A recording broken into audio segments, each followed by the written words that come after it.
Can you feel it coming in the air, Canes Nation? Miami's been waiting for this moment for a very long time. Imagine this, going on the road to play the number one team in America, thinking you actually have a chance to win. Miami has not beaten a number one team on the road since November 16th, 1991 at FSU. The last home win against the number one team was on October 7th, 2000, also against Florida State. The Canes thought they were ready for this stage back in 2017 when they met these same Clemson Tigers for the ACC championship. They were wrong. Miami lost 38-3 that night, and it probably could have been worse. So 3 years later, here the Miami Hurricanes are again with another golden opportunity to re-inject themselves on the national scene in college football. It has been quite a run early this season with 3 appearances on College Game Day and ABC's primetime national game slot on Saturday night. Find a way to win, and this moment in the limelight will continue. Lose as many expect, and it might be a while before the Canes see the grand stage again. Certainly at least till they play Alabama to start the next season. People will be calling these upstart Hurricanes a pack of lies if they don't show up and represent on Saturday night. It's a great opportunity, no question about it. And it's just a great turn of events that Miami goes into this game with expectations. That's the backdrop tonight as we begin a new edition of CaneSport Live, presented by Jfq Lending, your full-service mortgage provider licensed in more than 40 states. Hello again, everybody. I'm Gary Ferman, the publisher of CaneSport.com, and we welcome you once again to CaneSport Live. As always, it's your show, and it'll be driven by your participation. The call-in number is 563-999-3550. That's 563-999-3550. We have 100 open phone lines, plenty of room for everybody to call in and participate. You know the drill. You hit the number 1 on your keypad if you want to come on the show. That puts you in the queue. We bring you on the show in the order that you land in that queue. We once again ask the subscribers at CaneSport.com to post the topic and questions that they would like to hear discussed on tonight's show, and we will address those tonight during the course of the evening. A lot of really good stuff was submitted. So Miami versus Clemson. Whoever would have imagined that we would be sitting here in early October totally intrigued by this concept of traveling up to South Carolina to go against the number one team in the country. There are so many subplots, but here's the bottom line. This is an opportunity to see where the Miami football program is right now.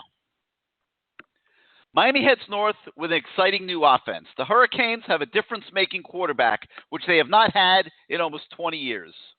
If this feels different to everybody out there listening tonight, that's because it is different. And I asked Manny Diaz about that this week. Obviously, when you play a team, you study them in depth in every single area. What are you seeing that allows Clemson to be Clemson, 9 straight seasons of 10 or more wins? And now having gone through this process in 2017 and now here in 2020, how much better equipped do you feel today than maybe you were in 2017 when you played them? I guess I'll start with the first part of your question. What you see is a culture now that's used to winning, where the leadership of the team has been able to pass it down through generations, that when freshmen come, hey, this is the way we do things here.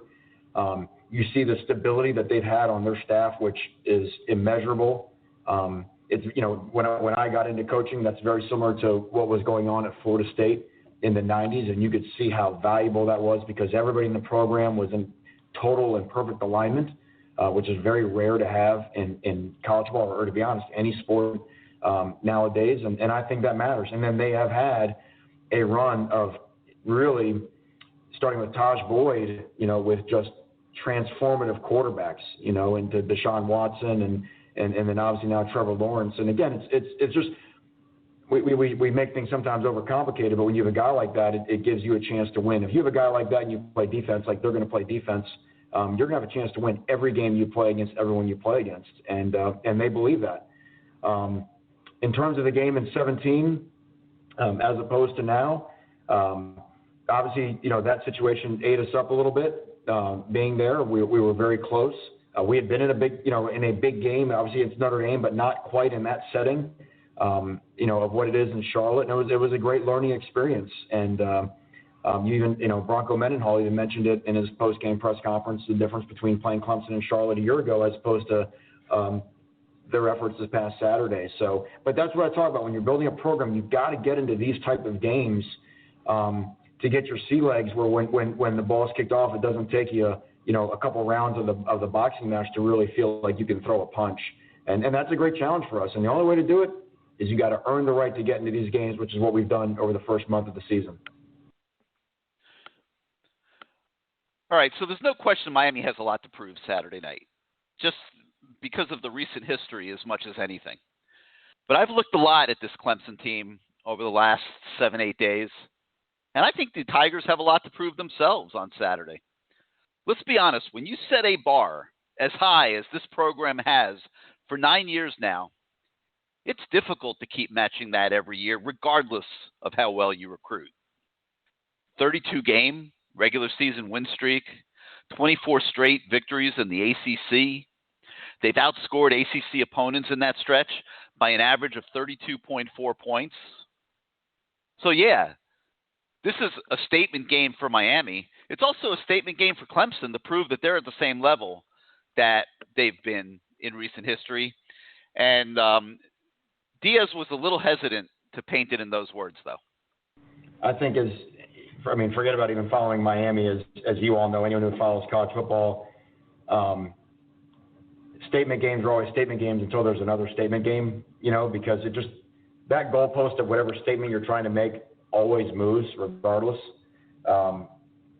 So what we're trying to do is we're trying to get ourselves in a position where playing these games is not extraordinary for Miami anymore.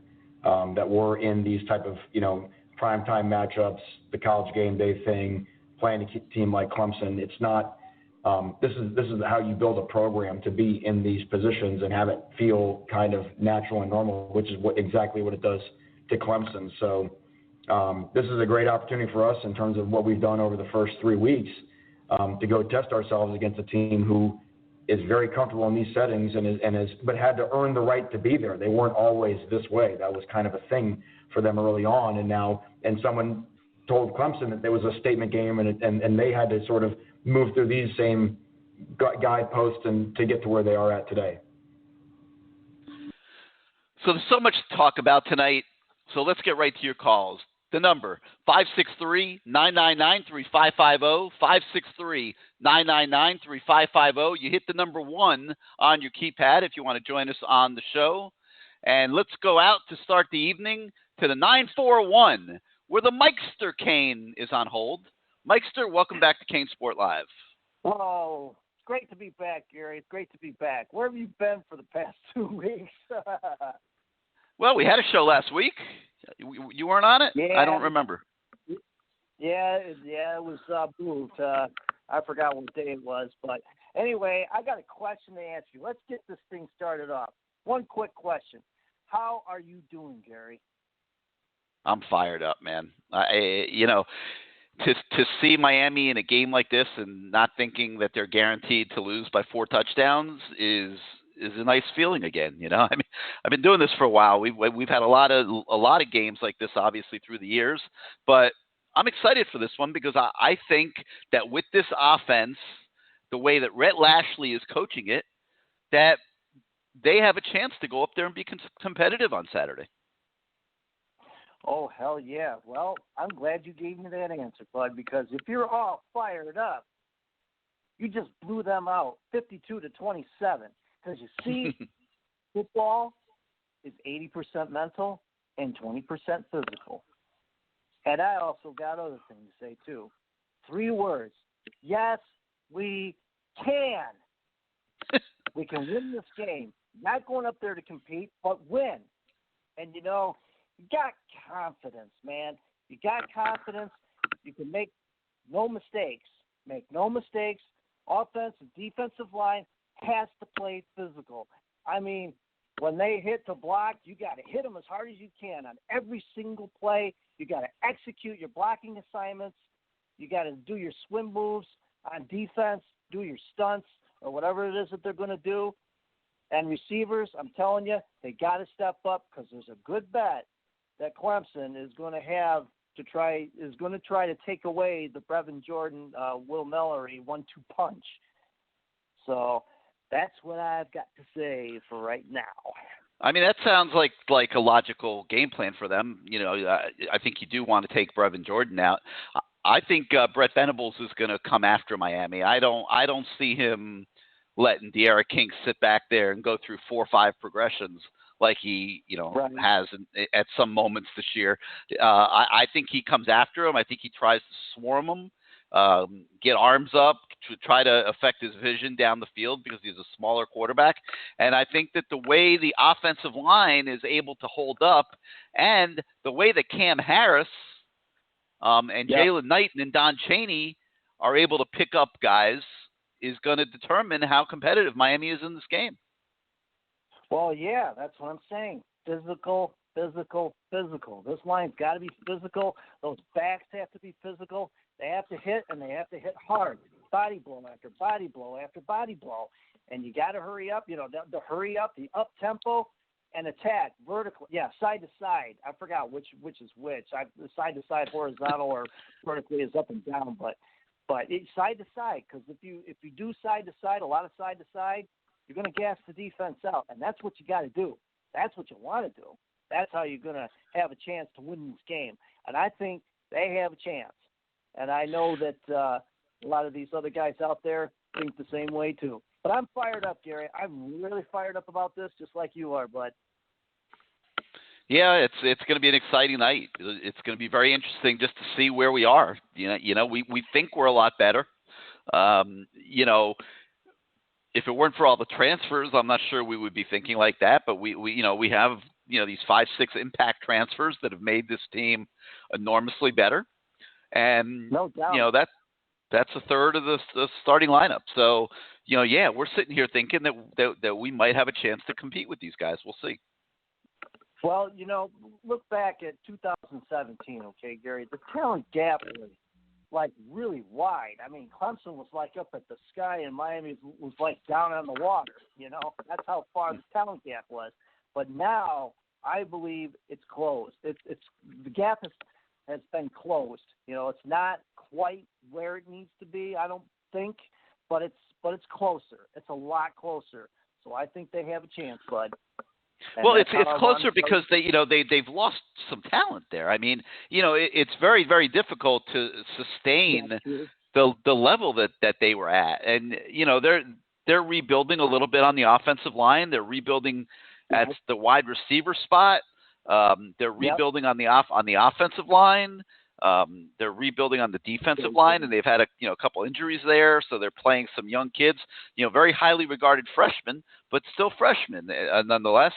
I don't know that they're as strong at linebacker as they've been in the past, and the secondary remains to be seen. So while they recruit great and they have very good athletes and players, this is not as blue chip of a Clemson team as they maybe have had in some of these past few seasons, and that creates opportunities for a program that can come up there and figure out ways to challenge them. And with an offense, the way Miami's playing offense right now, that's what I'm talking about. That could be an edge that allows Miami to be competitive. Now, on the flip side, if the offense is not clicking, and if Clemson's defense is able to slow it down and stop them and put 3 and outs on the board, then that's not going to spell very well for Miami's chances, because now you're giving Trevor Lawrence a lot more opportunities. So, we'll see. And this kid's as good as it gets.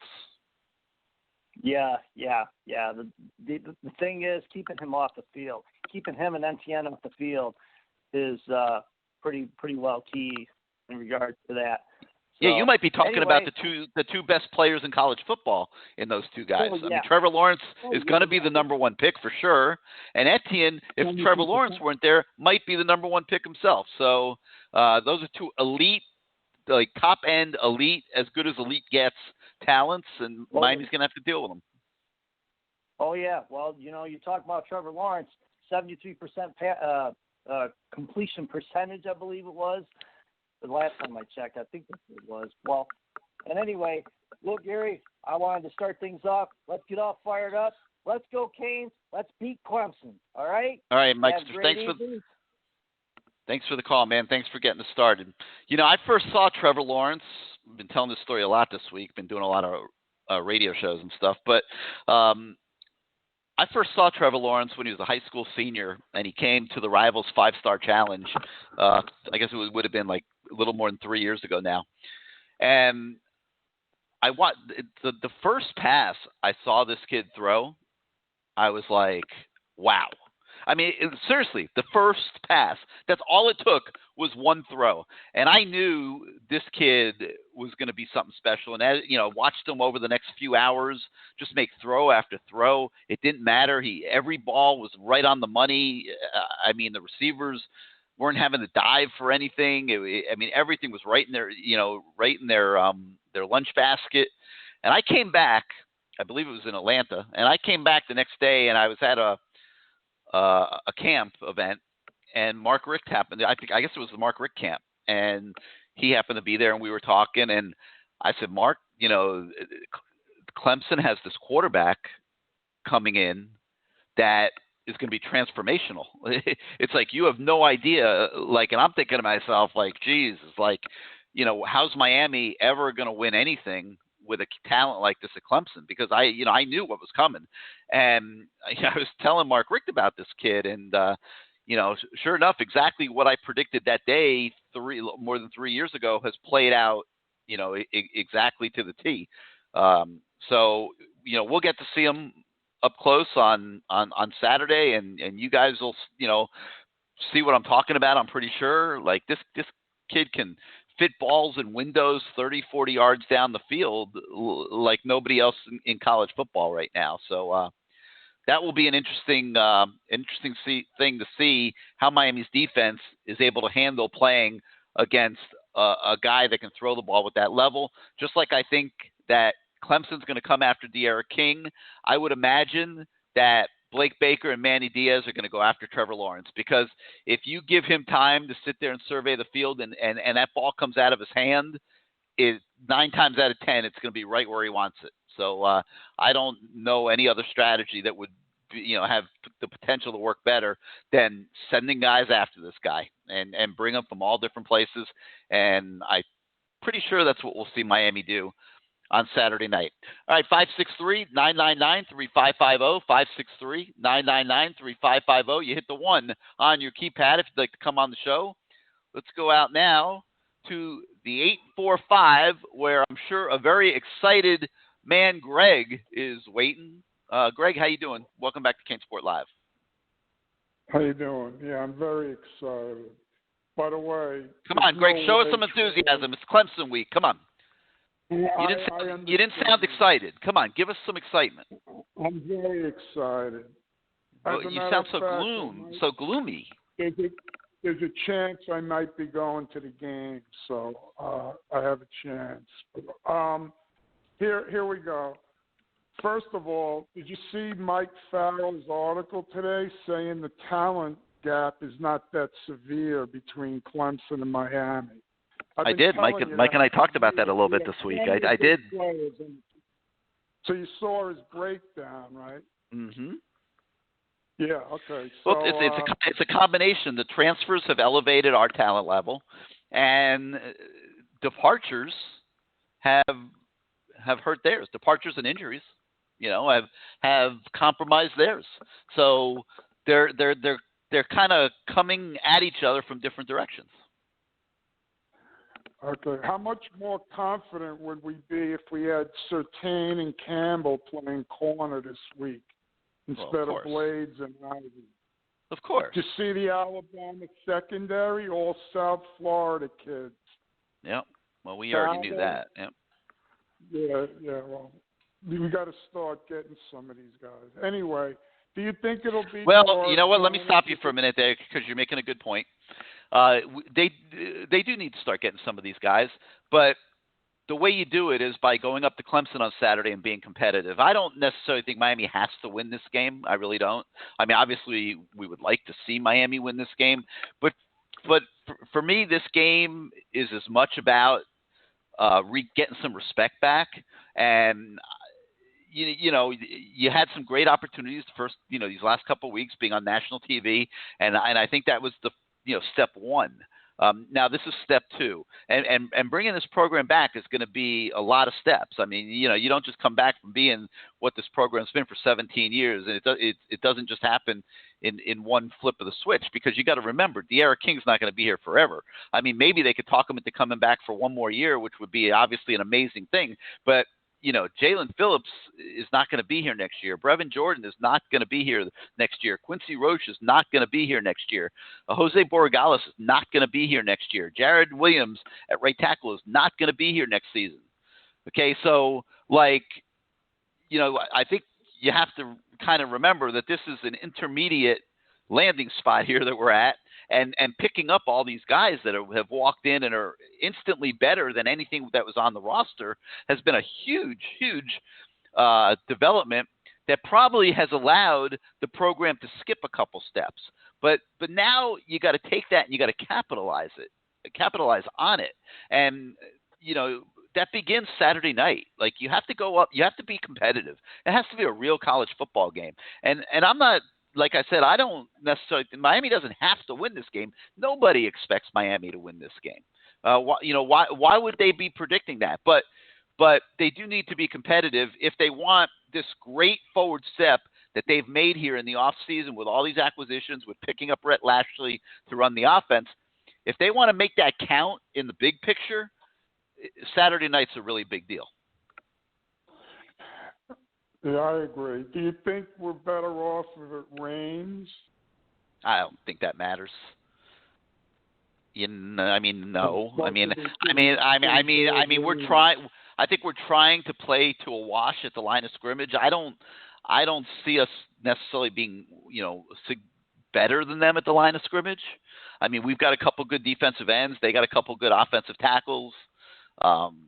They've got some very good young defensive linemen too, that hopefully our offensive line will be able to deal with. I don't see this as like, oh geez, hope it rains, let's play smash mouth football. I don't think that gives Miami an advantage. Like, we're questionable at defensive tackle, we're questionable on the offensive line. No, I mean, we're not a pounded out power football team, we're a finesse team. My final point, the key to us winning is the coaches consulting with Everything 305, Mr. Nullable. I'll see you next week. Right. that was a low blow. All right, Greg. Wow. He's taking a shot at everything. He hasn't even been on the show yet. I wonder if he's even listening yet. I'm trying to take a quick look here to see if he's connected in, and he may not even know we have a show because of the odd night. But no, he's not on the line. I don't see him on the line. But wow, little shot at everything. But just as a quick continuation to what I just said, so if they are able to be competitive on Saturday night, that figures to help recruiting. I don't know that it's going to have a major effect in the 2021 class, because that class is pretty much done, and it's pretty much limited to South Florida kids because of the way this whole thing has gone. But it would definitely possibly make them appealing maybe to one or two more transfers, especially with free agency looking like it's going to be coming in college football early in 2021.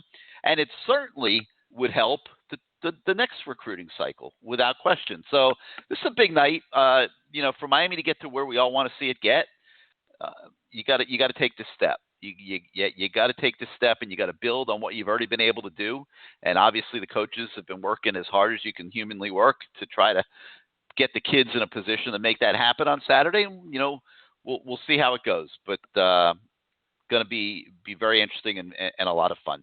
With 563-999-3550, 563-999-3550.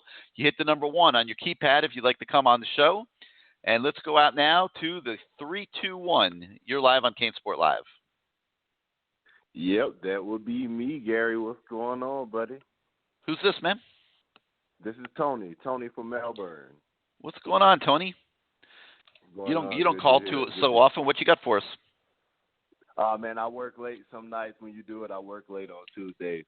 Yeah. But I wanted to yeah, definitely. But I still listen. You know what I mean? This is the podcast I participate in and I listen to while I work. But well, I'm glad we can have you on tonight. So talk to us. What's on your mind? Let me go ahead and get into this. If we sir. were ever going to do this, if it was ever going to be done, it has to be right now. It has to be right now. Clemson is ripe for the picking right now. Like, we're not going to get a chance like this. I don't care who their quarterback is. Their team is young on the offensive line. They're young at linebacker. Their secondary is young. Like, we have to do this now. You know what I mean? Like, that's the only chance. This is a chance we have right now. Like, I feel like we have to go into this game and feel like it's a must-win game. Like, I really don't even want to hear, like, if we compete or could we compete. No, we have to win this game right here and show the whole world how serious it is in Miami. Like, if we go out there and we win this game, like, we will shut everybody up about everything everybody has had to say about Miami, period. ESPN, whoever wants to feel some type of way, no matter how much love we've been getting lately, we need to go and show everybody, the NCAA, college football, all of the people who hate Miami, that we are for real and take it out on Clemson. That same intensity we just had in the Florida State game, we need to come out just as intense and ready to play. And if they pay attention to detail and Manny can put everybody in position for this game, we will win this game. I feel like we can win this game. Like, I feel like this is the most winnable game against Clemson we have had, period. Well, we don't play them very much, but I No, don't disagree with you. I mean, this is as good an opportunity as Miami's had in a while, certainly since I think it was 2010 when we beat them up there, so that would have been 10 years ago. Yeah, that would have been 10 years ago. That was back in a whole other era. Clemson wasn't even really Clemson even then. They were like, they didn't even have Taj Boyd, Sam Watkins, all those players who came through Clemson. Like, if you look around, like, I'll put it like this, Gary, like, how many, like, the last few years we played them, how many first-round picks have they had on that team? People that were going straight to the NFL. Like, we can't really say that much about that this year. We can say ETN, you know, we can say their quarterback, but other than that, you know, can we really sit and say anybody else on that team is going like first round next year? Yeah. I can't answer that. You're talking about Clemson, right? Like usually we can say that. Usually we can say, all right, these players are going first round. I mean, obviously Lawrence and Etienne are going this year. Absolutely. You know, Amari Rodgers. He's going. Amari Rodgers too. But he's going to go this year. I think he's I think he's a senior. He's receiver. We're going to see around him, I'm pretty sure. They have a left tackle, Jackson Carman, who's going to be a pro prospect, but he's a junior. I don't know if he comes back for his senior year or not. They tend to get their guys to come back for senior years. But no. I mean, I get what you're saying here. And yeah, I mean their talent is older kids. Okay, in their offensive line, that one person you just named is the only returning starter on that offensive line. They have not played in a game at this magnitude yet. In the last game they had at this magnitude, they got damn near blown out by LSU. I think this is the time to take them out. That's what I think. I agree. I agree. And if it were to happen, nobody's going to look at it the way you're looking at it right now, and we're looking at it because we're like diving deep into it. They're just watching Miami play Clemson. They're not getting all into the ins and outs of the depth chart and all that kind of stuff. So if Miami wins this game, Miami just beat the number one team in the country, Clemson, and is going to be ranked in the top 5 for sure, and maybe even in the top 3 or 4. So yeah, you're absolutely right. You could beat Clemson. you could end up number 2, 3, 4 in the country and not really be that level of football team, but it won't matter because you're going to get all the you're going to get all the perks that come along with that. And when you look up and down the schedule for the rest of the year, Tony, you know, I don't see a lot of teams on there that look to me like they're going to have the depth on the defensive side of the ball to defend this offense for 4 quarters. I mean, you know, this offense right now with the ACC being the way it is, which I believe is a little bit down. You know, you have some of these teams just don't look real good to me, and it's an opportunity, man. It really is. Yeah. And I'm going to be honest with you, Gary. If you look at it, how many games we played? We just played, 4 games? Have we played 4 games? 3 or 4 This games? is the fourth. This is the fourth. This is the 4th game? Yep. The offensive coordinator hasn't even unleashed the Kraken yet. You understand what I'm saying? Like, this is the 4th game. They have just got together. Like, they just had a bye week. I feel like that was exactly what we needed, and I think a coach like Lashley would take advantage of something like that. And I hope Miami does. I hope. Now, I don't think it'll be. I was just gonna say it's a little scary now to be talking like this. It is. Okay, I mean, because the last thing we need is them to go up there and flop on Saturday, and you know for the balloon to explode that of euphoria that everybody's feeling right now. Like, hey, this could be happening a little. This comeback could be happening a little bit better than what we thought it was going to be, but you know, back in December when we were sitting on the biggest disaster, biggest train wreck in college football. I mean, it was. I want the players to believe they can win. That's the attitude I want the players to have. Like, they can go up there and win. If they do, well, they do believe it because of De'Aaron King. De'Aaron King has transformed this program. Yeah, and if we can go, he walked in the door and he made it his program. And he's taken the whole thing on his shoulders, you know, from every level, leadership, performance. He makes every play, every single play. And as long as that kid's here, whether this is it or whether they can talk him into coming back next year, because I still don't think he's going to be a very high NFL draft pick. You know, I think his upside is maybe 5th, 6th round. You know, if they could talk him into playing another year and said, you know, hey, keep enhancing your education and that kind of thing and make a selling point, that, you know, then you know there'll be some hope for next year as well. But this kid has transformed the program, at least as far as this season is concerned. Well, let me give you this point now as you bring up De'Aaron King.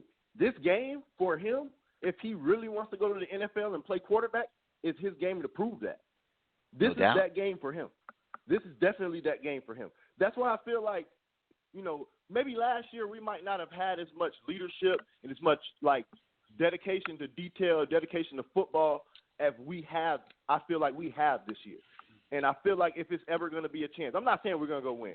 I'm not saying we're going to go win. I feel like we can win this game if they go out there and they're ready to play from snap number 1. You understand? Like, and if they get hit a little bit or go down, don't give up in the game. Keep playing because your offense is going to score. And if you keep putting pressure and they keep making adjustments, like our coaching staff makes adjustments. Every time Manny Diaz talks, he keeps every game, every post game interview, he says they did some things we didn't see on film. He says that every time. He says they did some things we didn't see on film.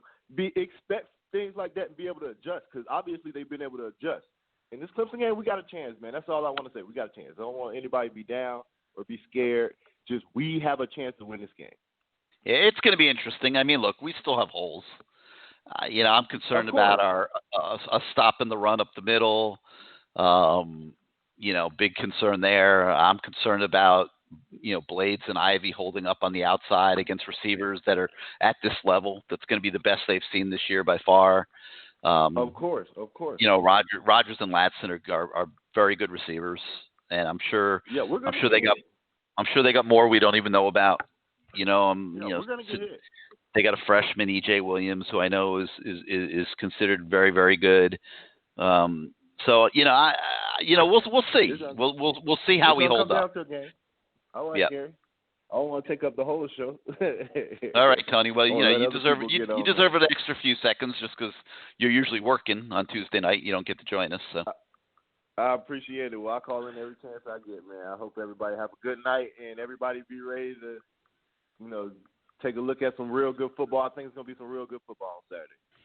All right, man. Thanks for being part of the show. I'm receiving some texts here. We've got some listeners that are a little concerned about the weather, that, want to know what the forecast is looking like.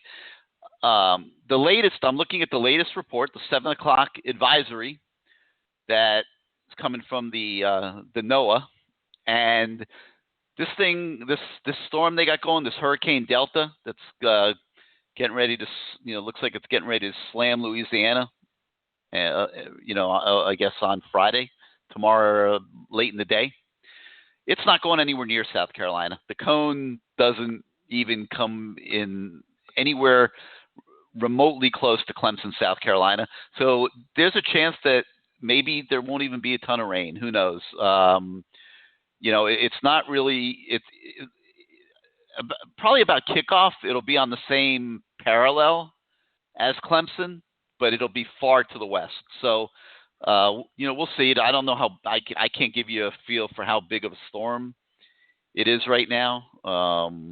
But I would say there's not a huge chance that it's going to impact the game very much at all, based on what I'm seeing right now. So that would be obviously great news. All right, 563-999-3550, 563-999-3550. Hit the 1 on your keypad if you would like to come on the show. Let's go out to the 865 now, where I believe we've got James waiting. How you doing, James? Welcome back to CaneSport Live. It's good to be back, Gary. Good to hear from you, brother. Glad that we got the show tonight.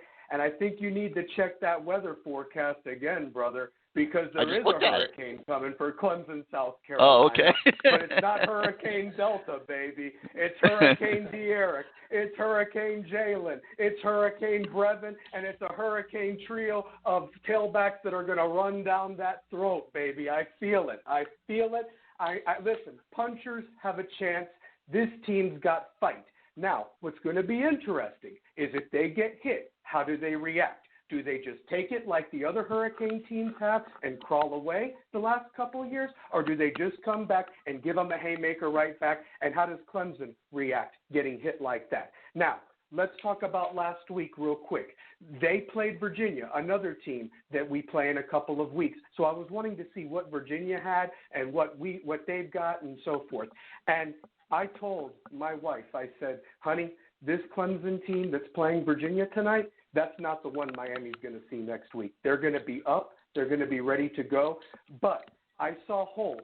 And if our offensive line can hold up, Gary, I feel that this is the game. Will Mallory, we've been talking about this for weeks on end. We've been waiting for this. This is a Will Mallory game that he could really show that he is right there with Brevin. I mean, he's got the size. He's got the tools. And if he can just stay healthy in this game and make a play, oh, wow. I mean, I just feel that this is a game that he's got to step it up. And De'Eric, I think you said it yourself, Gary, at the beginning of the broadcast, brother. This is different. It feels different. And like the other caller said, why not now?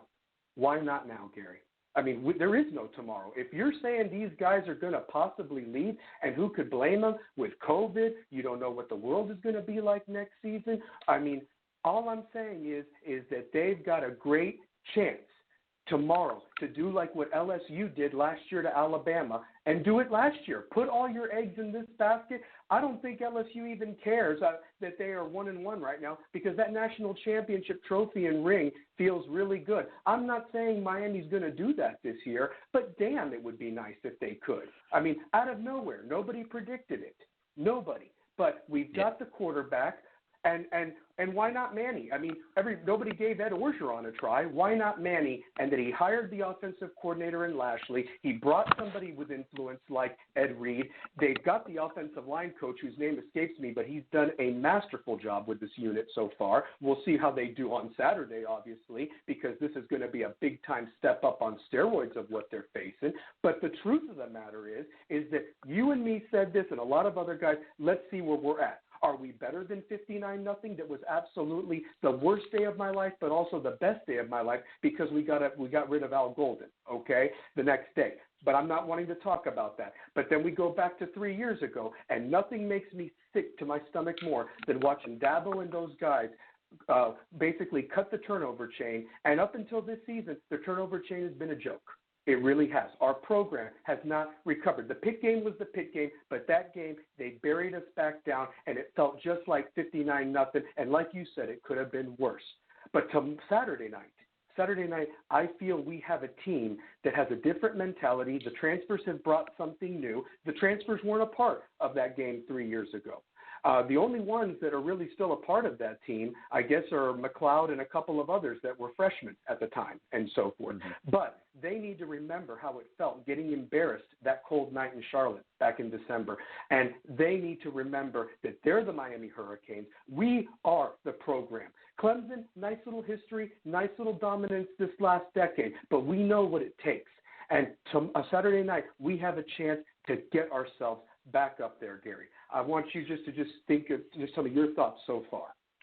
Well, you made a couple really good points, and I'll touch on them real quick. You talked about 2017, and I agree with everything you said. The one thing I'll add is that in 2017, Miami was 10-0 when it went to Pittsburgh, and as a fan base, we were sitting here and feeling, very uplifted by that, and in a different kind of way. I mean, feeling about the same as the team as what I'm hearing from everybody as we go to Clemson on Saturday. And it turned out to be a total fake. It was a tease. We lost to Pitt, a team we shouldn't have lost to, got blown out by Clemson, and then lost to Wisconsin in the bowl game. And then how bad it went from there, 7-6 and then 6-7. So we were a fraudulent team in 2017. Yep. We got some breaks. We won some close games. It was fun. We beat Notre Dame in that big, put it all together, all the stars aligned, beat Notre Dame in that night game at home, beat Virginia Tech in a night game at home, and won at the last minute against Georgia Tech and Florida State. But the stars had aligned, and we were fraudulent and got exposed. Yeah.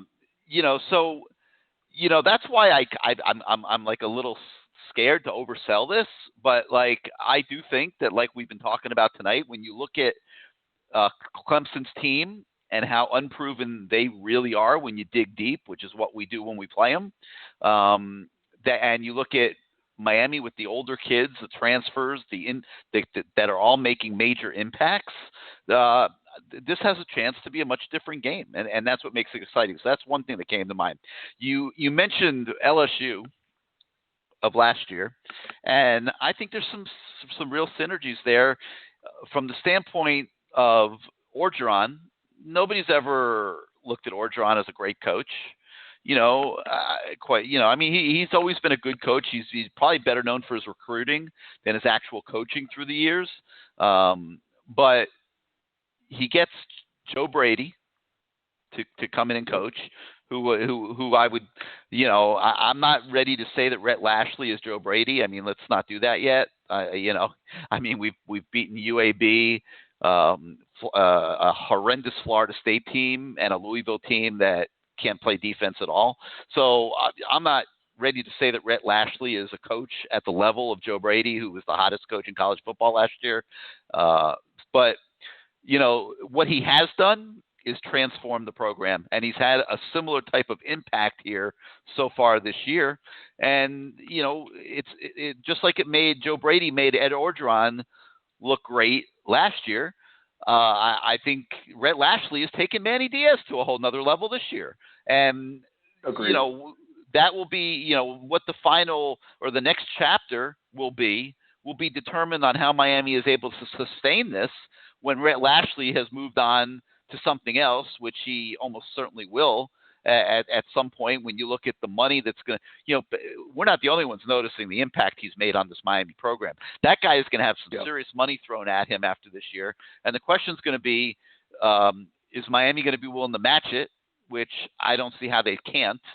You just can't. You can't bring a guy into your program like this, have him make this kind of impact, and then have him go be the offensive coordinator at Alabama or or Georgia or Ohio State, whatever. Yeah. You just can't allow that to happen.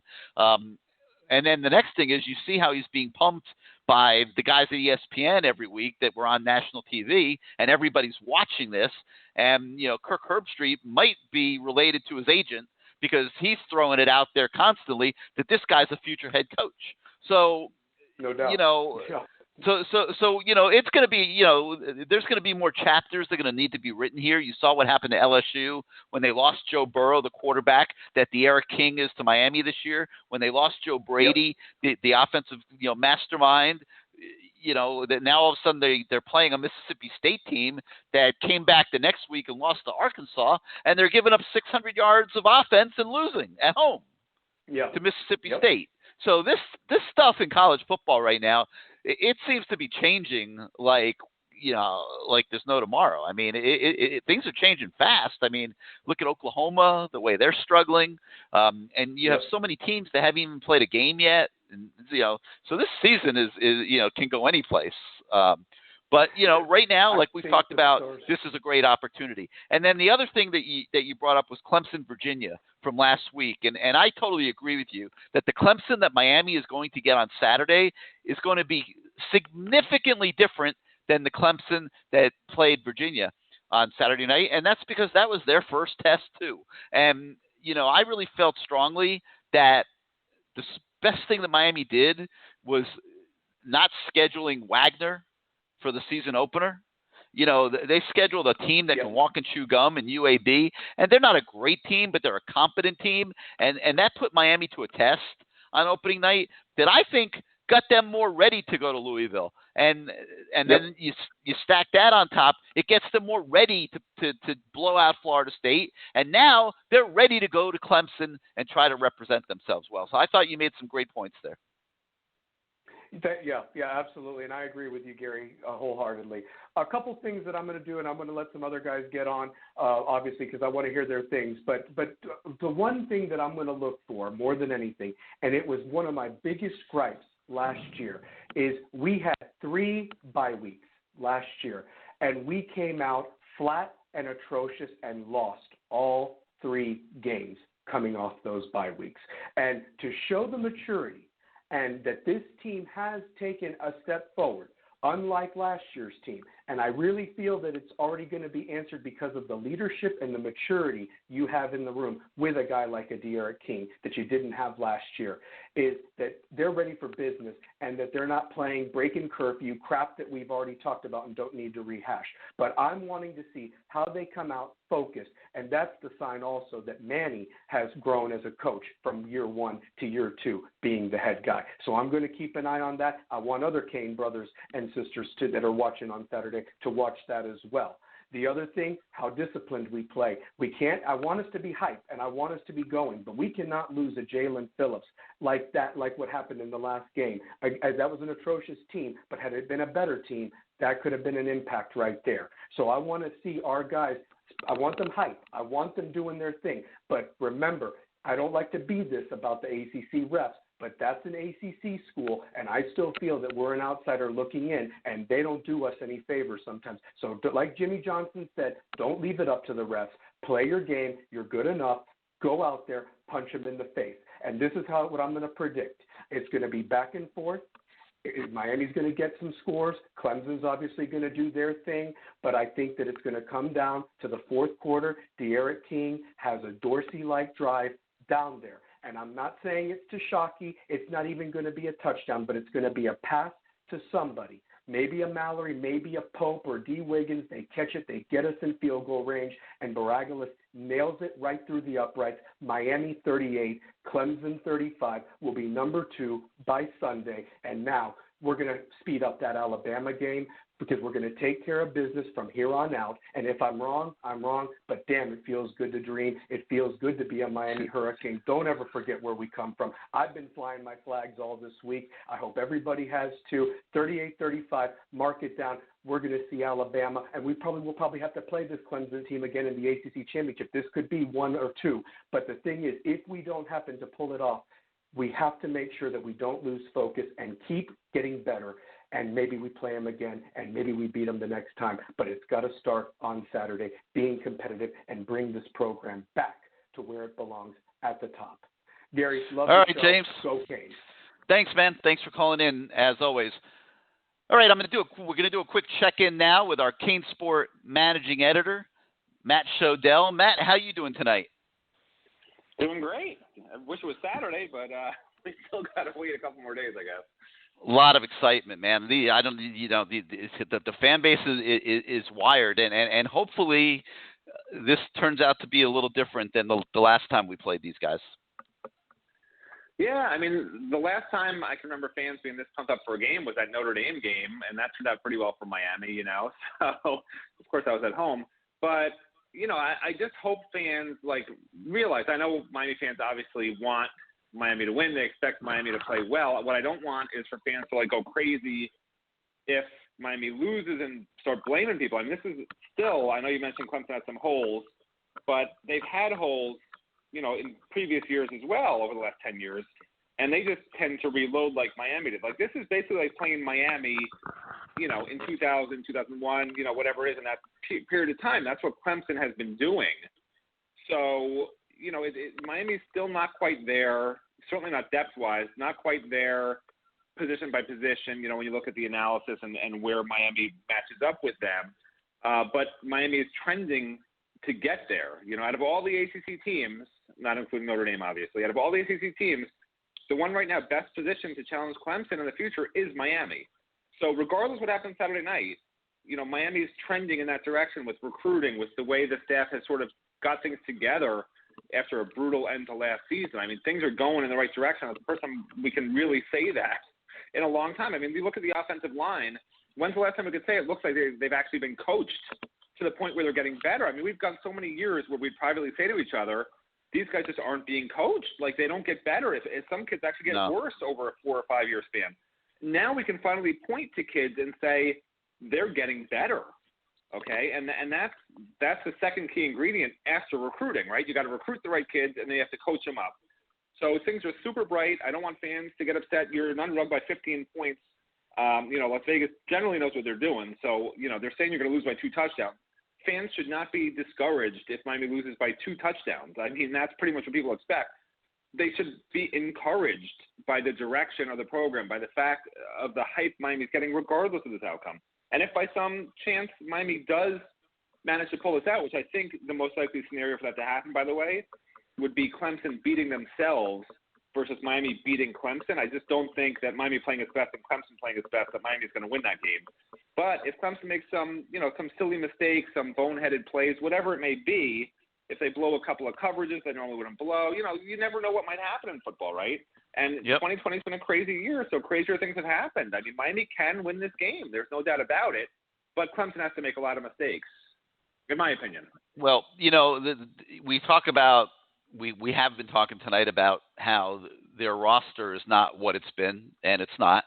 But, you know, you do have, arguably the 2 best players in college football in Etienne and Trevor Lawrence. So, you know, those types of players can change a game by themselves without question. The other thing that is an absolute constant at Clemson, which is equally significant to the players they have, is their coaches. They have arguably the best coaching staff in college football.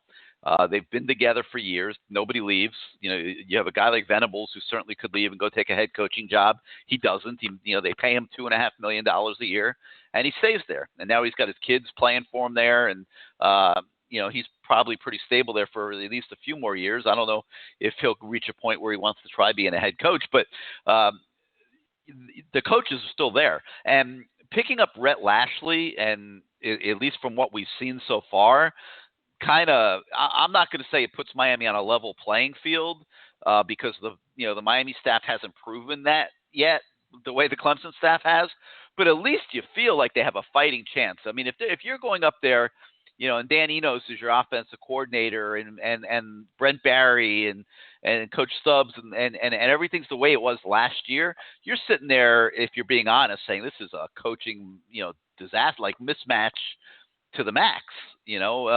But you have a whole new offensive staff basically this year, and a whole new different deal and more experienced guys and that are doing a better job. And, it'll be an interesting chess match, with Venables, Miami's offense against Clemson's defense. And the success there will obviously be what determines the game, because Clemson's going to score some points. You're not going to hold Trevor Lawrence down the whole day, for sure. Right? No, I mean, if Miami's going to if Miami's going to win this game, you broke up at the end. If Miami's going to win this game, I see it being a high-scoring game. I mean, Miami's got some issues on defense. I'm not sold on linebacker, particularly middle linebacker, which is a big problem against this kind of a team.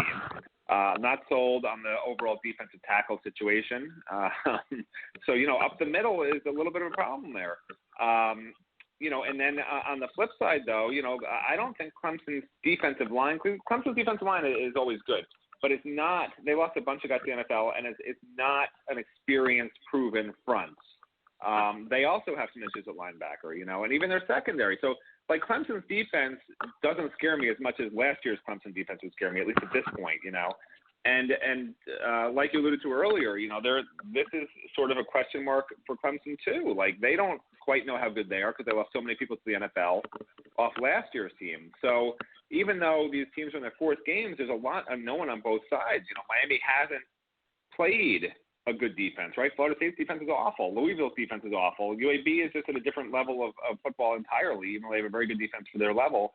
So you'll find out, in this game. I mean, against Florida State, as good as Miami did, they needed to convert a lot of third down and longs, You're not going to convert those against Clemson, whatever percent, 60% of the time or 80% if you include fourth down conversions. I mean, you're just not.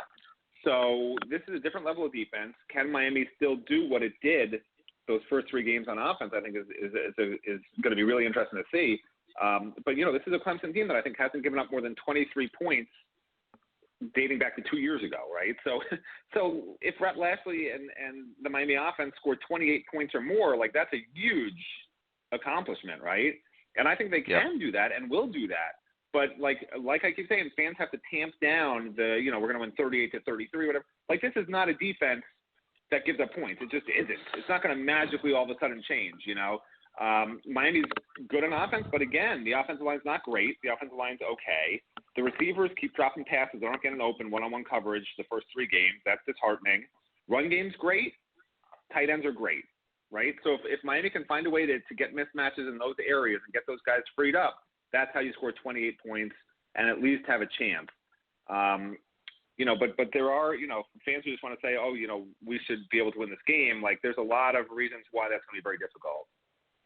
Well, more so than the Miami offensive line, I'm more concerned about the defensive tackles. To me, you can't – I mean, we talk so much about Trevor Lawrence, but if Clemson can pound the ball down the middle with Etienne and he's picking up huge chunks of yardage at a time, it's going to be hard to be competitive in this game. So, I think you even though he's a great quarterback, you want them to be in passing situations where you could turn Phillips and Roche after him and put your best guys in a position to impact the game. So it's going to be interesting. It's going to be fun. Well, that's the whole thing. We don't know. That's what I'm trying to say. Miami could even be better than people think, right? That's not out of the question because, again, they've looked really good against three opponents that you just don't really know because the defenses weren't real good, especially Florida State and Louisville, right? So you don't know. Maybe Miami's offense is that good with Rhett Lashley and the Eric King, and with a revamped, offensive line somewhat with a new coach, bringing a new right tackle. This might be one of the best offense, if not the best offense in college football. But we'll find out on Saturday, right? So, until that happens, there's just so many question marks. It's almost impossible to say. And I'm very excited for Saturday night because we're going to find out exactly where everything stacks up. By midnight Saturday night, we'll know exactly where the Miami Hurricanes football program is in the national picture. No doubt. All right, Matt. Well, thanks for joining us here for a few minutes. Absolutely. Yep. Have a great rest of your evening. All right. Talk to you later. All right. 563-999-3550. 563-999-3550. You hit the number 1 on your keypad if you would like to come on the show. Let's go out now to the 504, you're live on CaneSport Live. 504, you with us? Going once, going twice. All right, you're going to have to call back in. Let's go out to the 954. You're live on CaneSport Live. Hey, Gary. Good evening. Who's this? This is Jay. How you doing? What's up, Jay? How you doing tonight? Oh, I'm good. Just I'm coughing. Spoke to you the week of the first game, and I had brought up the wanting to see a crisp offense. Didn't think it would be perfect. I don't know if we had some miscommunication on you. You're like, hey, call it next week. See how we look. And we saw a crisp offense. We didn't see a great passing game, but we just saw a team, that wasn't heavily penalized. And, right then and there, you could just see that the coaching additions have just made this team better by leaps and bounds. And, whether you put King in the back, King under center too. I mean, that just makes everything better. So I have some points I want to make, though. I've been thinking about the game, quite a bit. I had a few weeks, obviously, here with last week off. One thing I was listening last week. I know you mentioned something about the transfers, and I don't know if this program is relying on transfers. I mean, now it is right now. Yeah, right now, yes, they are. They are a team. But you look at Oklahoma or some of these teams. I mean, Clemson and Alabama and Ohio State have been at a different level for recruiting-wise for the last 5 to 8 years, though. And there's been no team in the country that's compared, say, for maybe Georgia the last 3 or 4 years. But Georgia still hasn't put it together like those other 3 teams have. I mean, those 3 teams have been at another level. And Oklahoma's competed in that sense, getting to the playoff. Yeah, they're in the Big 12, a little easier schedule. But they relied heavily on transfers, too. You take Mayfield and Kyler Murray off those teams, and those are probably 3 or 4 lost teams, and they maintain relevancy. So, luckily with the portal the way it is, it's worked out for Miami this year. I mean, especially quarterbacks. I mean, look, getting Jalen Phillips was a fluky kind of thing. Getting Bubba Bolden was a fluky kind of thing. But quarterbacks transferring in college football is becoming a way of life, and I don't think it's going anywhere. I think it's going to get more pronounced. I totally agree, and we talk about quarterback this year at Miami not having a recruit yet, and it's like, oh, you want to take quarterback every year. You want to take if you hit on, say, 75% of your quarterback recruits, and 1 or 2 of those guys, these are big time kids, can go anywhere. So I mean, Miami should be in the mix for those top 10, top 15 type kids every year. Who's going to want to sit on the bench for 3 years? These are kids that want to get to school, play for a year or 2, and go. And they'll be top 5 picks in the NFL. I mean, quarterback is the position. Was Joe Burrow the best player in the NFL draft this year? Probably not, but of course he's the quarterback-needy team. The teams that suck are always picking up top are quarterback-needy teams for the most part, Mm-hmm. So, guys want to get film, and even look at Burrow being a transfer. So, I just think it's a way of life. And, hey, you know what? If Miami's benefiting from it, let's not say – I mean, yeah, we could say it's maybe a flash in the pan, but who gives a crap, It's this year, and let's enjoy it. So, as far as what Lashley's doing with, this team in LSU, I wouldn't say that. I don't know if Lashley's as good a coach as Brady. I would say the personnel on this team isn't what Brady had at LSU. You had Burrow, you had Jamar Chase, Jefferson, Terrace Marshall. You had 3 guys that are studs. I mean, Jamar Chase would have been a first-round pick last year if he was old enough. Marshall, probably late first, early second this year. Obviously Jefferson was a first. Allaire was a first. So, that team was just stacked. And the same thing that LSU had for years was the same thing that we were clamoring for.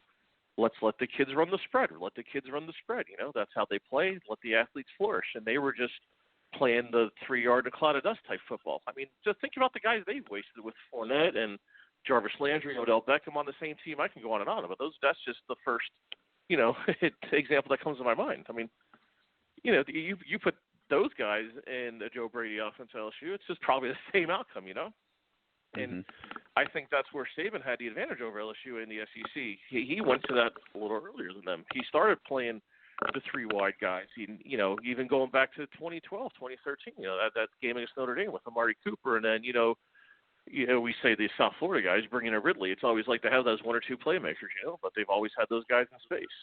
And I think that's where Georgia's failing. They've kind of been stuck in limbo with the old, just slow-paced offense, play defense. And I think that's how they're recruiting, maybe even at the level of the other three schools I mentioned, they're not playing the same offense. So anyway, get back to my next point. Real quick, I know other guys want to talk. The three keys to this game, real quick: defensive tackles and the linebackers. And I do think that you may have to see a Brooks and Avery Huff play more snaps this game. You're going to have to keep up with the speed because they're going to run right down the middle. I mean, that's our weakness. Yep. Totally our weakness. And Clemson's coaches, one thing they do is coaching-wise, is X's and O's. A lot of their running game is predicated on misdirection.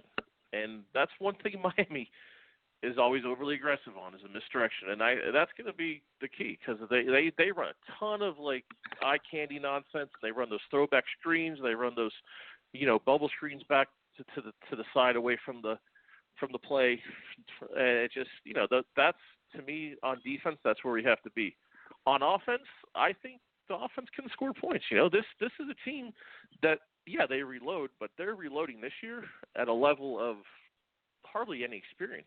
And probably the guy with the most experience is their least athletic guys, Skowski. And we got to get that guy in mismatches.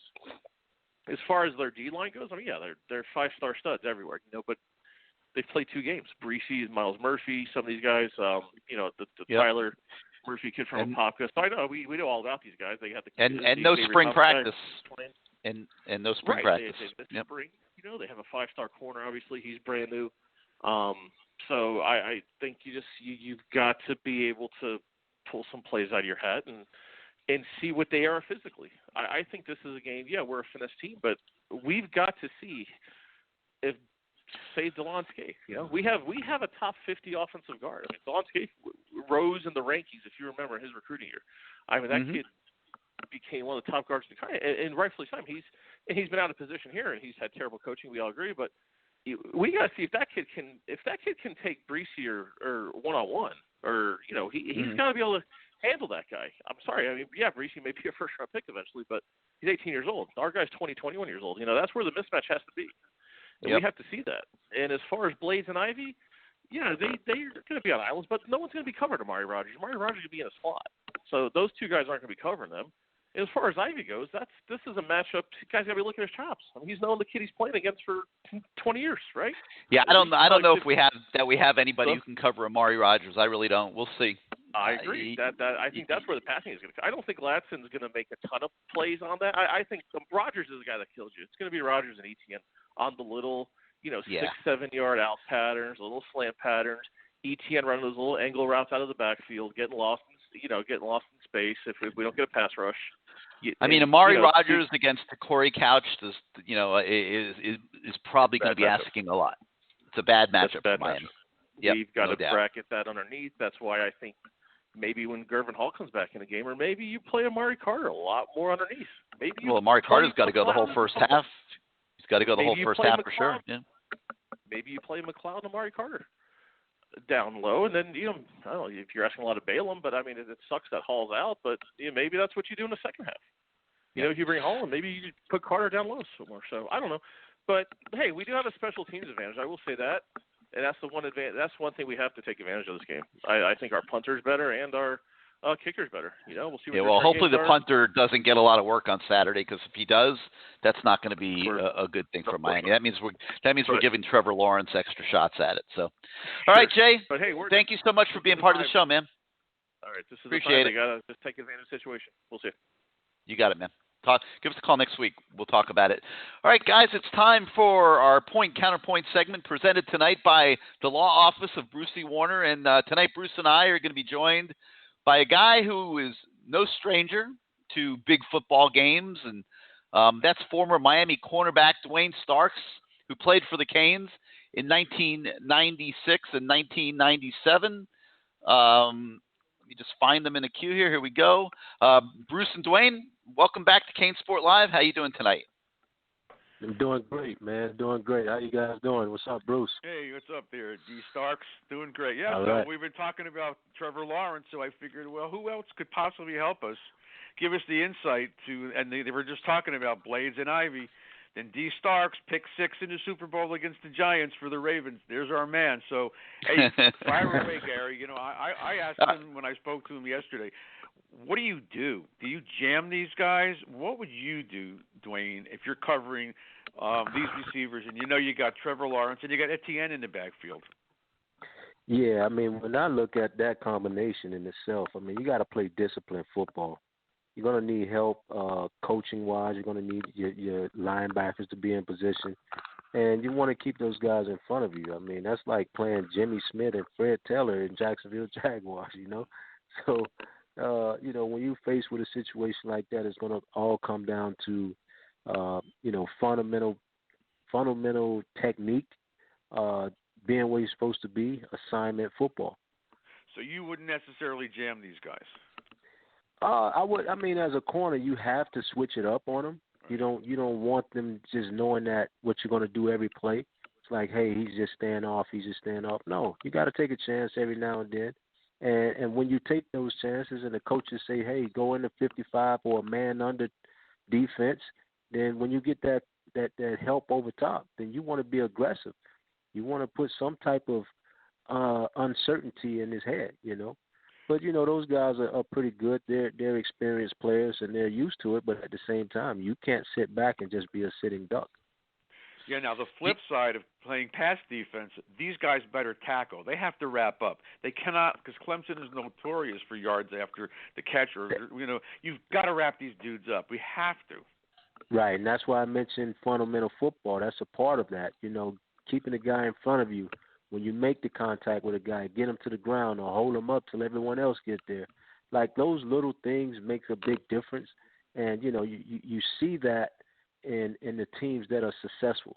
You know, they may give up plays here and there, but as long as they keep the offense in front of them and not playing with the receivers running behind you and you're missing tackles, and certain things happen, you know. And so you just don't want to be on the bad end of that stick. Dwayne, you know, we've talked a lot, not you necessarily, obviously, but about the cornerback position this year at Miami, and it's one of the more challenged spots on the team. It's still a question mark. We have not played a great passing game yet this year, but the thing that strikes me about this particular matchup in this game is the mental side of it that these guys are going to have to go through. I mean, Trevor Lawrence is the best quarterback in college football.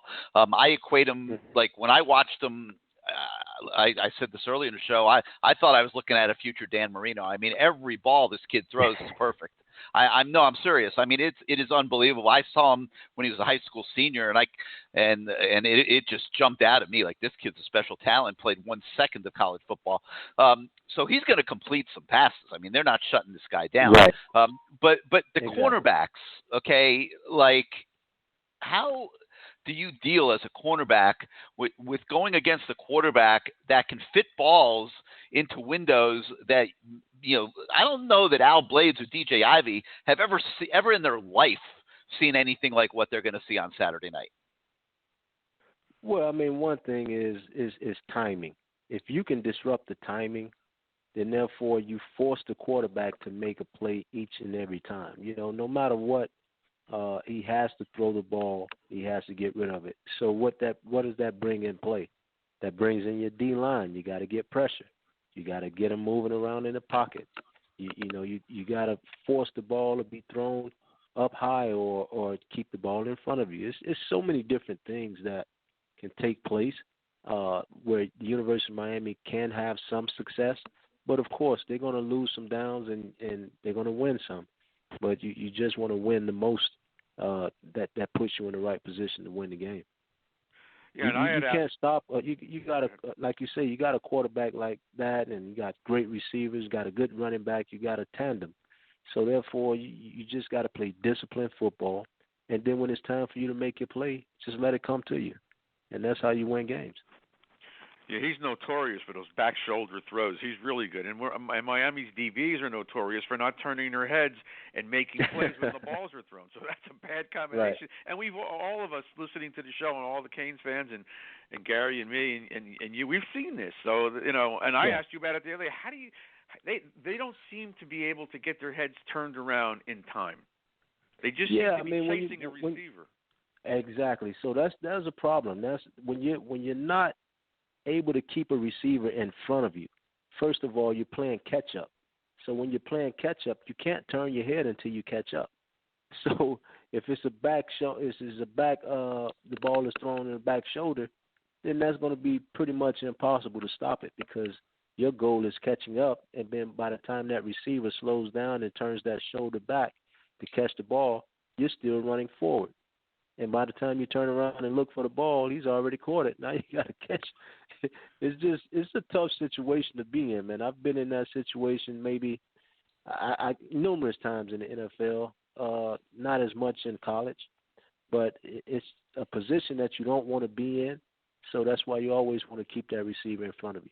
Yeah, so you kind of mentioned this before, and I know Gary mentioned, and the caller before, you and I heard it, Dwayne, talking about getting some pressure from the middle. You know, that's what made Miami so great when Sapp and Jerome and Russell and Cortez were there. They got pressure up the middle, and the pocket collapsed. Yeah, the ends got most of the sacks, but I don't know if we're going to have that, and that's critical in the game Saturday night. These D tackles, I mean, Jonathan Ford is okay. He's not pressuring anybody.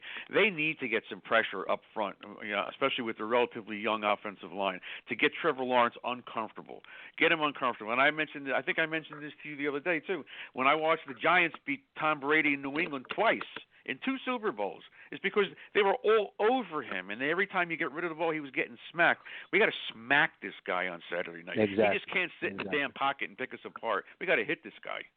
Right. Like I said, it's about timing. Sometimes when you disrupt that timing, then therefore, and you know Tom Brady was not a runner.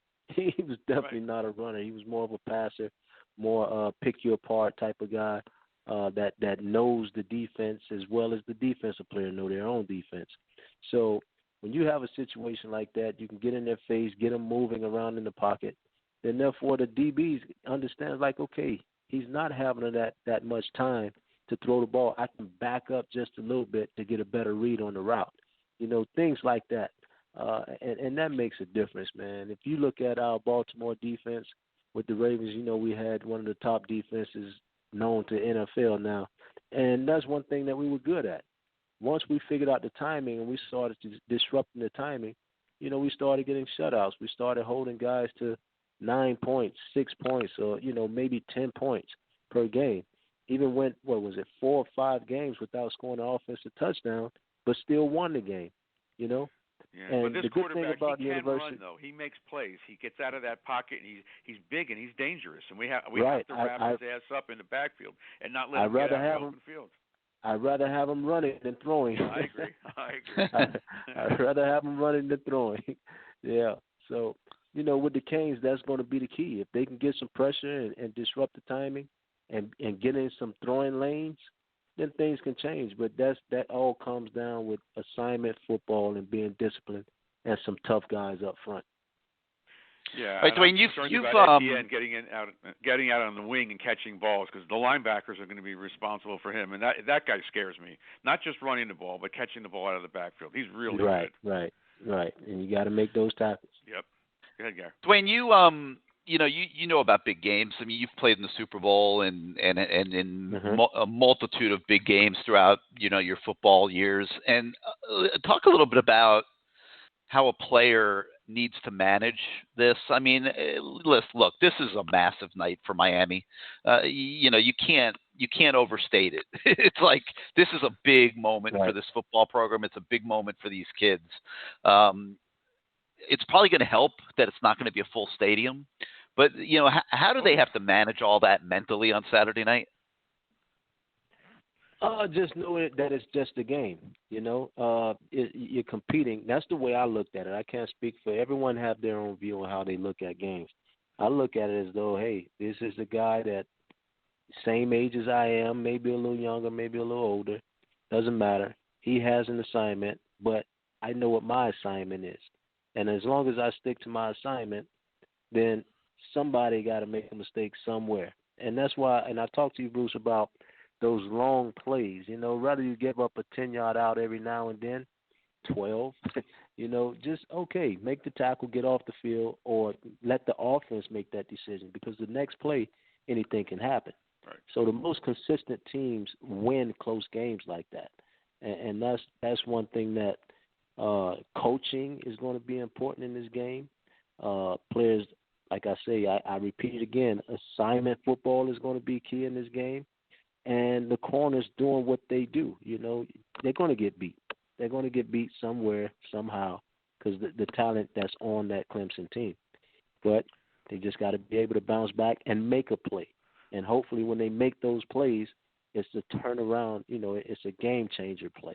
Yeah, I'm just hoping they don't jump out on us, because then that's going to hurt bad. We've got to be in this game right from the get-go and not let them score 2 touchdowns like they seem to do in big games all the time. They jump out and they control the tempo of the game, and they dominate these games. But I'm looking at a couple of things. One, as I said, tackling is critical. 2, dumb penalties. They cannot hit people out of bounds. They can't, target people. They can't push after, of a pile, and they stand up and push somebody on a 3rd and 15 where they get them off the field and now it's first down for Clemson. That kind of crap's got to stop. They just can't do that, and not in a game like this. They can't. Right. They got to have control of their emotions, even though they're going to be jacked up high, really high for this game. Right. Dwayne, can Miami's up-tempo offense be a factor in this game?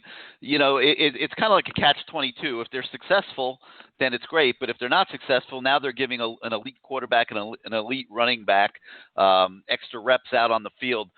How, as a defensive player, what kind of challenges does an up-tempo spread present that like the offense Miami's having success with so far this year? I mean, when you're having success with it, then therefore is doing it is serving its purpose.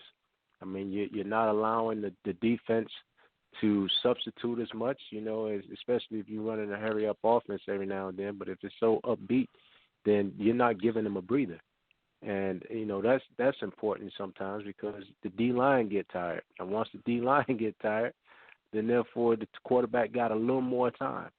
So those little things play a part in those type of, hurry-up offense or upbeat offense.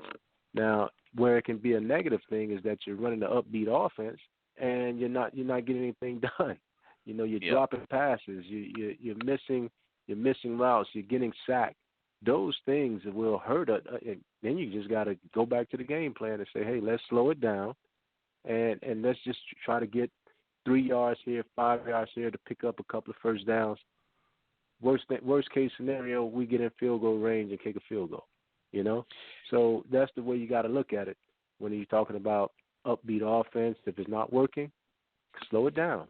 If it's working, just keep going. How about the spread in general? Is it a tough offense to defend? I mean, it depends. I can't say it's a tough offense because I used to love to see the spread offense because I know we either going to go in some type of man or we can go in some type of blitz zone to get pressure on the quarterback. And I know, 4 seconds, I got to cover for 4 seconds versus covering for 6 to 7 seconds. Then therefore, it can hurt or it can break you. It can break you or you can enjoy it. Yeah, this is if you're a good offense. cover corner. This is a spread. But correct me if I'm wrong, Gary, but we run the ball more than we throw the ball, don't we? We're pretty close to 50-50, but... Yeah, I think it depends. I think Lashley's flexible on that, depending on what he sees in the defense. Mm-hmm. No, I hope we score. I hope we beat these guys. I don't expect to beat them, but I think we have a good shot. But I really do want to make it a good game. I don't want to get blown out again. That would just blow the wind out of everybody's sails, and that would just just pay attention to the play calling, play calling offensively and defensively, and just look around and see who's missing their assignments. If it's simple football, which Clemson is going to run, they're good at what they do, so they're not going to do anything different. Like Denny Green say, they are who they say they are. Yeah, they are. Yeah. So just a quick story before we go. So the first game I'm watching with Dwayne, who was co-hosting on a radio show with me and Chris Perkins. Uh-huh. So we're watching the Goldens' first game at Maryland, and we're sitting there watching the TV, and he's punching me, and he's hitting me. He goes, he's giving me what the F? I don't see any of our defenders on the screen. Remember that game, Gary? Yeah. The Maryland guys, they were catching all these balls left and right. We never saw one DB on a screen. There was a big screen. No challenge at all. Oh, my God. Yeah, I hope that doesn't happen Saturday night. What was that? what was that restaurant we sat out there, man, and watched that game? Oh, I don't remember, but it was. Yeah. I think it was me, you, maybe Casey Jones was there. It was horrible to watch that game. Oh man, yeah. All right, Garrett, we're out. All right, guys. Yeah, it's going to be very interesting to see what happens Saturday, no doubt about it. And Dwayne, it's always great to hear from you. Love your insight, and I'm sure you'll be back with us again on CaneSport Live in the not too distant future. Oh, my pleasure, man. If I ask him. That's right. All right, D. I'll All right, talk guys. to you soon, buddy. Thanks for coming on the show. All right, guys. Thanks a lot. Thank you, guys. Hi, Bruce. Hi. All right, that segment was presented by the law office of Bruce C. Warner, practicing family law in Broward, Dade, and Palm Beach counties for 37 years. Bruce handles divorce and paternity cases, as well as modifications of time sharing and child support and alimony. Hopefully we don't have too many listeners out here that have those kind of needs, but if you have family law needs in South Florida, Bruce can be as tough and aggressive or kind and caring as necessary. If you have family law needs, email talkingdivorce@aol.com. That's talkingdivorce@aol.com. All right, let's get back to your calls. 563-999-3550, 563-999-3550. You hit the 1 on your keypad if you'd like to come on the show. Let's go to the 305, home of the U. You're live on CaneSport Live. Hey, Gary, how are you? Hey, what's going on, Adam? How's everything? Good. I have a couple questions. I've noticed this because obviously I'm a big Miami sports fan. I've noticed that Coach Spoelstra and Manny Diaz have a relationship. Is that part of like imparting the U culture on the Heat culture and vice versa? I don't know that there's that type of connection. They probably, maybe have met each other and know each other a little bit. Okay. Because I noticed that like they tweet each other a lot. I just follow those old tweets whenever Miami does well. There's Manny and. Or is it just more I think they just support each other as South Florida coaches, and Spoelstra's always been a supporter of the U. Heat players from time to time have always come and practice with the college players at Miami and things like that during the off season. So there's always been a relationship there for a long time. So it's not like Diaz is picking his brain and vice versa. No, I don't think so. Spoelstra I mean, I'm not saying they've never had a conversation, but I don't think it's anything that elaborate. Okay. A couple other questions. One, I know Clemson is going to be good. It's going to be a good game. Do you see, and I was wondering, can Miami win on Saturday without actually winning? That we don't get blown out? Yeah. And what would absolutely. Okay. I actually have a column about the game that'll be on CaneSport.com in the morning. But that's one of the points I make is that Miami can win this game without actually winning the game, and I think by being competitive. I don't think anybody expects them to win the game, but this is we've been blown out by Clemson. The last I believe I want to say 3 times. It might just be 2. I don't know. My memory's a little foggy on that at the moment, but certainly at least the last 2 times, and. It has not even been remotely close to competitive. And, being competitive, being in a game at the beginning of the fourth quarter, putting on a good show on national television can have huge dividends in 2022 recruiting. I think 2021 is close to done. Maybe you pick up an impact transfer or 2. They'll be talking all night about how successful the transfers are right now at Miami, so that can help you a little bit. Miami could become known as the place where transfers can go and have great success, and it could give you a boost for 2022 recruiting. So absolutely, it's important that they be competitive. Much more important to me that they're competitive than that they win the game. But at the same time, if you win the game, now you're in the playoff conversation. Yeah, I mean that's what I was thinking, because I do see, and I don't know if you see it. This team is a lot better, I feel, than the 2017 team, and I feel this team has better makeup than that team. It's better because of De'Ara King. I mean, you have a real quarterback. We haven't had a quarterback like this since Ken Dorsey in 2002. Okay. So it means everything. I mean, look at the plays that this kid has been making so far this season on third down. Do you know that our third down percentage has gone from like 27% to like 52%? I mean, that's amazing. No, but I've seen a lot of his good throws, and they're third and long. Like, how many 3rd and 9 plus did we convert versus Florida State and Louisville? Like I don't have those numbers in front of me, but there's been many of them. There have been many of them. A lot more than last year. Last year we would have been 3 and out. So I do like that change. A couple other questions. One, have we thought about, and I don't know if you talked about this last week, has there been any talk of replacing Mark Pope as a punt returner? Because he muffed another one against Florida State where he was just out of control, and luckily that didn't hurt us, but still, that's got to be very disconcerting going into a game like this. Yeah, there has, and there were, it would not surprise me if that happened. But the problem that they really have is there's not a pure returner on this team. You look at the guys. I mean, who there really is not. I mean, you can maybe I don't know how a guy like Knighton is catching punts and but there's really not. Like, you don't really have a receiver. Not like Keyshawn Smith or Restrepo. I mean, maybe a Restrepo. If you got the cojones to put a true freshman out there at Clemson, you might do it with a Restrepo. But it's not a job for the faint of heart. I'll tell you that. And it helps to have a kid that's done it a lot or an older kid that's not going to be nervous out there. I think that's Mark Pope. That's Mark Pope's problem. I think. I don't think it's that he can't catch the ball. I think it's jitters. Anxiety. Well, yeah, like the one against Florida State, it was like he ran up and he was out of control when trying to catch the ball. I mean, and obviously, but I'm just saying 2 lost fumbles in 3 games does not bode well going up to Clemson. No. But there's no guarantees that whoever you put in there is not going to do the same thing, because whoever it is not going to be experienced. That's true. A couple other questions. One, I love this running back depth.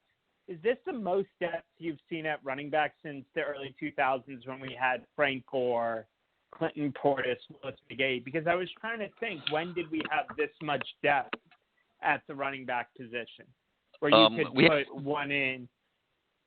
We have great Go depth. ahead. I'm not ready to go to the level where you are right now. I'm not putting Cam Harris just yet in the Frank Gore, Clinton Portis category. I think he's enormously better than he's ever been. I think he's having a great season. But let's see it Saturday night. Let's see it Saturday night. Let's see how he stacks up in a game against a team that's a real football team, and isn't getting he's been the beneficiary of a couple really long runs where he wasn't even touched. Yeah, that's true. Against Louisville and UAB. So let's see. I'm not ready to go there yet. I'm certainly not going to start comparing Knighton and Chaney to Gore and Portis and all those guys. I mean, we're a long way from that, but you wouldn't trade the depth, I'll tell you that, because these kids are good. That's what I meant. And they have great potential. Not in terms of talent, but in terms of where you don't see a drop-off, where in past years you saw a drop-off from a la Duke Johnson to the next guy in line. Yeah. Or that's what I was asking. Yeah, I'm not ready to call these guys even Duke Johnson yet, much less Portis, McGahee, Gore. But then again, they have to start somewhere, and those guys had to start somewhere too. And you definitely have something to build with here with these 3 guys. Yeah. Okay. A couple other questions. One, in terms of recruiting, is Amari Daniels a take? Because I've seen it's between us and Texas A&M, and it seems like we're leading right now, but with spots so slight and with the running back depth that we've accrued, and with us already adding Thad Franklin, would Amari Daniels even be a take? I know he's talented. Yes, but... yeah, he would definitely be a take. I mean, you got to look at the fact that this might be Cam Harris's last year, if he so chooses. That's one thing you got to look at. Who knows what Robert Burns is going to do? Does Robert Burns continue to sit as a 3rd or 4th string running back, or does he transfer to go somewhere else to get a chance to play? So yeah, you got to keep recruiting at that position. And I do think he's a take, but I also think that he's leaning towards, possibly leaving South Florida. So we'll have to see. I mean, that one could go either way. That's going to be a battle. continue to be a battle. But we'll see how it plays out. Okay. And one other thing, for 2022, are we really in for it with Earl Little Jr.? It would just be like yet another loss of the kid of a Miami. Yes, we're absolutely in it with Earl Little Jr. Yep. Okay. Because when you think back of all the kids of Miami players who didn't go to Miami, of how much talent that was, I wanted to know, because I heard for a long time he really liked LSU. Yeah, I'm sure he does, but you're asking me if we're firmly in it, and I think we are. Yeah. Okay. Well, Thanks, Gary. Have a great show. All right, Adam. Thanks for being part of it. 563-999-3550, 563-999-3550. You hit the number 1 on your keypad if you want to come on the show. Let's go out to the 386. You are live on CaneSport Live. How you doing tonight? Hey, how we doing tonight, Gary? Doing great. Who's this? All right, it's Willie again. Hey, Willie. Couple of things. All right. Just a couple of things real quick. One of them may be hypothetical, but just say the ACC season plays out the way everyone is thinking it's going to play out. Maybe Clemson go through the season undefeated, and Miami, North Carolina, and Notre Dame all have one loss. How do they determine who goes to the ACC championship? There's a tiebreaker. It's been so long since it's really been a factor for us. I have not looked at how they've set it up for this year. But there'll be a tiebreaker process. It'll probably involve, common opponents and records against common opponents, and it'll be a, tiered structure. You start here, you go there, until you figure out, who the second team should be. They have protocols to break ties. So it wouldn't have anything to do with which one of those three teams is ranked the highest. Oh, I think it would. I think that's one of the protocols for sure. Yeah. Okay. And things can change so much from week to week. Has anything happened that may change your mind? Have you heard anything that may change your mind that Terrence Lewis may end up at Miami? Yeah. I mean, there's conversation taking place there. I think Miami is becoming more receptive to possibly taking him, but it doesn't look like either side is in a huge rush. Right now they're kind of like letting things play out. But yeah, there's a definite chance of that happening. Oh, okay. And two other things real quick. The most successful coaches at Miami, no doubt, has been Howard Snellenberger, Jimmy Johnson, Butch Davis, Dennis Erickson, and Larry Coker. Is there one of those coaches that you would compare Manny to? Not yet. No. I mean, look, Manny was 6-7 last year, and he's had a phenomenal run here in the last 10 months. He was able to make a great hire for his offensive coordinator. They together were able to go get De'Ara King. They've been able to get other transfers and other coaches. I mean, this is a whole different program today than it was 10 months ago. And so a huge step forward. But, before you start comparing Manny to Dennis Erickson and Larry Coker and, who played for 2 national titles, and Butch Davis and Jimmy Johnson and anybody, you got to win something first, and you got to do it you got to sustain it. Okay, I get you. Well, I'm going to give you my prediction on Saturday night's game. And all right. The first time I called your show a couple of weeks ago, I told you then that I think that Miami could hang with Clemson. Well, I think Miami is going to win the game, and here's why. And you touched on it a little bit at the beginning of your show. It has nothing to do with X's and O's, coaching, or talent. I think Miami is going to win because Clemson has been on top, 9, 10, 11 years, whatever the case may be. I think they may have lost a little bit of their hunger and drive, and I think Miami is going to show up just wanting it more and come out on top. And they're due for a loss, too. I mean, you don't just win every single week. I don't care, what level of football it is. I mean, these guys have won 32 straight. regular season games. I mean, that's pretty impressive, but they're due to lose. And, maybe it'll be Saturday night. Now, let me take you back to your initial question about the tiebreakers, because I do have it up on my screen now. Okay, so let's say you were asking me about a 3-team tie. The first thing they look at... Yeah, 3 teams. Miami, so the Notre Dame, and North Carolina. Yeah. So the first thing they would look at is combined head-to-head win percentage among the tied teams. That's the first tiebreaker. If there's no separation there, they go to head-to-head competition versus the team within the conference with the best overall conference win percentage, and then they proceed through the conference. Multiple ties within the conference are broken first to last. So I don't know if that helps you a little bit. They look at combined win percentage versus all conference opponents if there's no separation on numbers 1 and 2. They'll look at win percentage versus common conference opponents based on the order of finish. The tied team with the higher ranking would be the next tiebreaker. And if all that doesn't solve the issue, then the representative to go to the ACC title game will be chosen by a draw. Oh, okay. Yep. All right, and my last thing is that I'm gonna get off here and let someone else get on. Kurt Herbstreit, he said that he feel like Miami is one of the top 4 teams in the nation. Do you agree with that? If they win Saturday night, I do. This is so weird. You got to realize that there's so many teams that haven't even played a game yet. It's just so weird. This is a weird season, but you're number 7 now. If you beat the number 1 team, you're going to be top 4 probably. So for now, yeah, absolutely. They deserve to be ranked top 4 if they deserve to be ranked number 7 right now. I'm not sure I would have accelerated them at this rate, but look, like I said, a lot of teams haven't even played a game yet. So. And some other teams like Oklahoma's of the world have lost.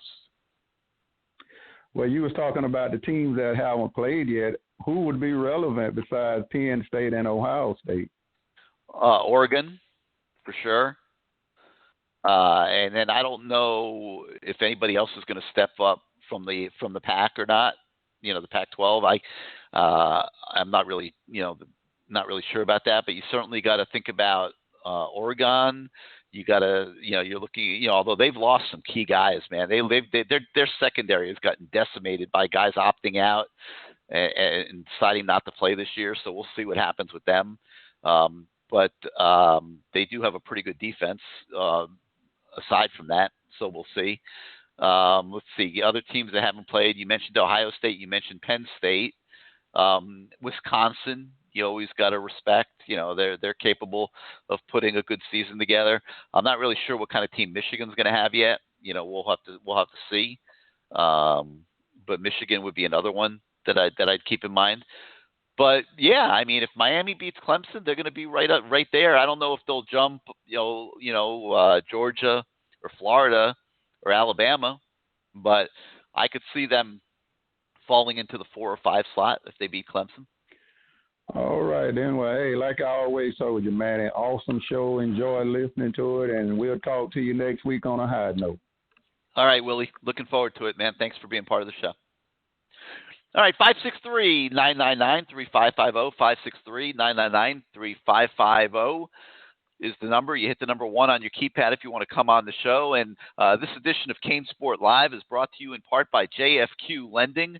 With interest rates below 3%, there has never been a better time to lock in a low fixed interest rate on your mortgage. And you're never going to need to think about refinancing again if you get hooked up here with Jfq Lending and they redo your mortgage terms and get you into a little bit of a better situation and save you some money. You set it and you forget it. And with Jfq Lending, you're guaranteed to get the highest level of customer service. They have an A+ rating with the Better Business Bureau and over 3,000 5-star reviews. You've seen Kyler Koppelman on the message boards at CaneSport.com. We're turning him into a huge Miami fan, and you can give him a call anytime at 323-607-8802. That's 323-607-8802. Or you can email him directly at kkoppelman@jfqlending.com. That's KKOPPELMAN PPELMAN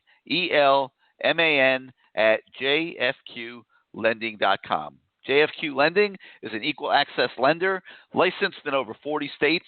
If you need help with your mortgage and you want to find out if you can save some money with the interest rates being as favorable as they are right now, give Kyler a call and he'll be happy to help. All right, let's go back to your calls. Let's go out to the 786. You're live on CaneSport Live. Gary, how are you, my friend? Hey, what's up, everything? How are you? You missed the beginning of the show. I was looking to see if you were on. Greg took quite a little shot at you that you probably would have wanted to hear. But you gotta love Greg. He is a great fan. He's got a good mixture of pessimism and optimism. He's got a little blind-ass fan in him like the rest of us do. I don't know what his obsession is with me, but it probably is. Some of us have done it for a living, have coached for a living, and have played it, and some of us have, just been jock sniffers. But, hey, it is what it is. It's all good. Nothing but love here. Gary, I wanted to point out several things with regards to what's going on with the preparation we've had for the last 10 days for this game. I don't know what the game plan is. I mean, there's certain things that are obvious, but if I'm the offense coordinator at Clemson, I am attacking our linebackers. I'm getting Travis in as much open space as possible, and I'm just going to go ahead and see if anybody can tackle that kid. I mean, they're going to utilize the KISS principle to the nth degree on Saturday. They're going to challenge our corners, and I look for them to try to establish the run on early, and from that point, some great play action, some great movements, some great bootlegs, and let this kid named Sunshine do his thing. And I would prefer to try to stop the run early on, and I would prefer to go ahead and try to have someone hit this kid in the mouth. We have seen, if you look at the games that Syracuse had, not just when he got knocked out, but look at when he gets hit in the mouth. He is a tough kid. Watch the Ohio State game. I watched that game twice this week. Look at how he reacts once he gets hit. And there is a tendency for him to rush through things after he gets hit. Bruce and somebody else was mentioning, I think it was Dwayne mentioning, no dumb penalties. When you go up there in that first series, you've got to lay a lick on somebody. You've got to set the tone for what's to come. This game is all about preparation and all those great things, but it comes down to mentality. Dogs have to be dogs, Gary. And if you're passive and you're trying to be cerebral and you're waiting for Blake Baker to tell you what to do, it's going to be one hell of a long-ass night for those kids up there. It's going to be raining. It's not going to be nice. So we better have our act together. Hopefully the coaches have done their part. And that's one of the biggest concerns I have, because you and I both know what the weaknesses on this team are and how they're going to be attacked.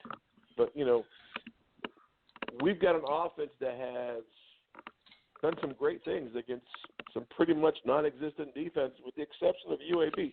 UAB, Gary, is not a bad defense. They just don't have depth. They've got 4 kids that are going to play in the NFL. Not telling you they're first rounders, but they've got at every level of their defense, they have someone that's going to play at the next level. It's there. And that baby don't lie. And they tested Miami. I mean, it was a 3-point game in the third quarter. And that's what it comes down to is how are they going to react? Now, here's all the positives. You got guys believing in De'Aaron King. You got the guys on the defense believing in him. You got the guys on the offense believing in him. You got the special teams guys believing in him. They know that guy has made them a different team.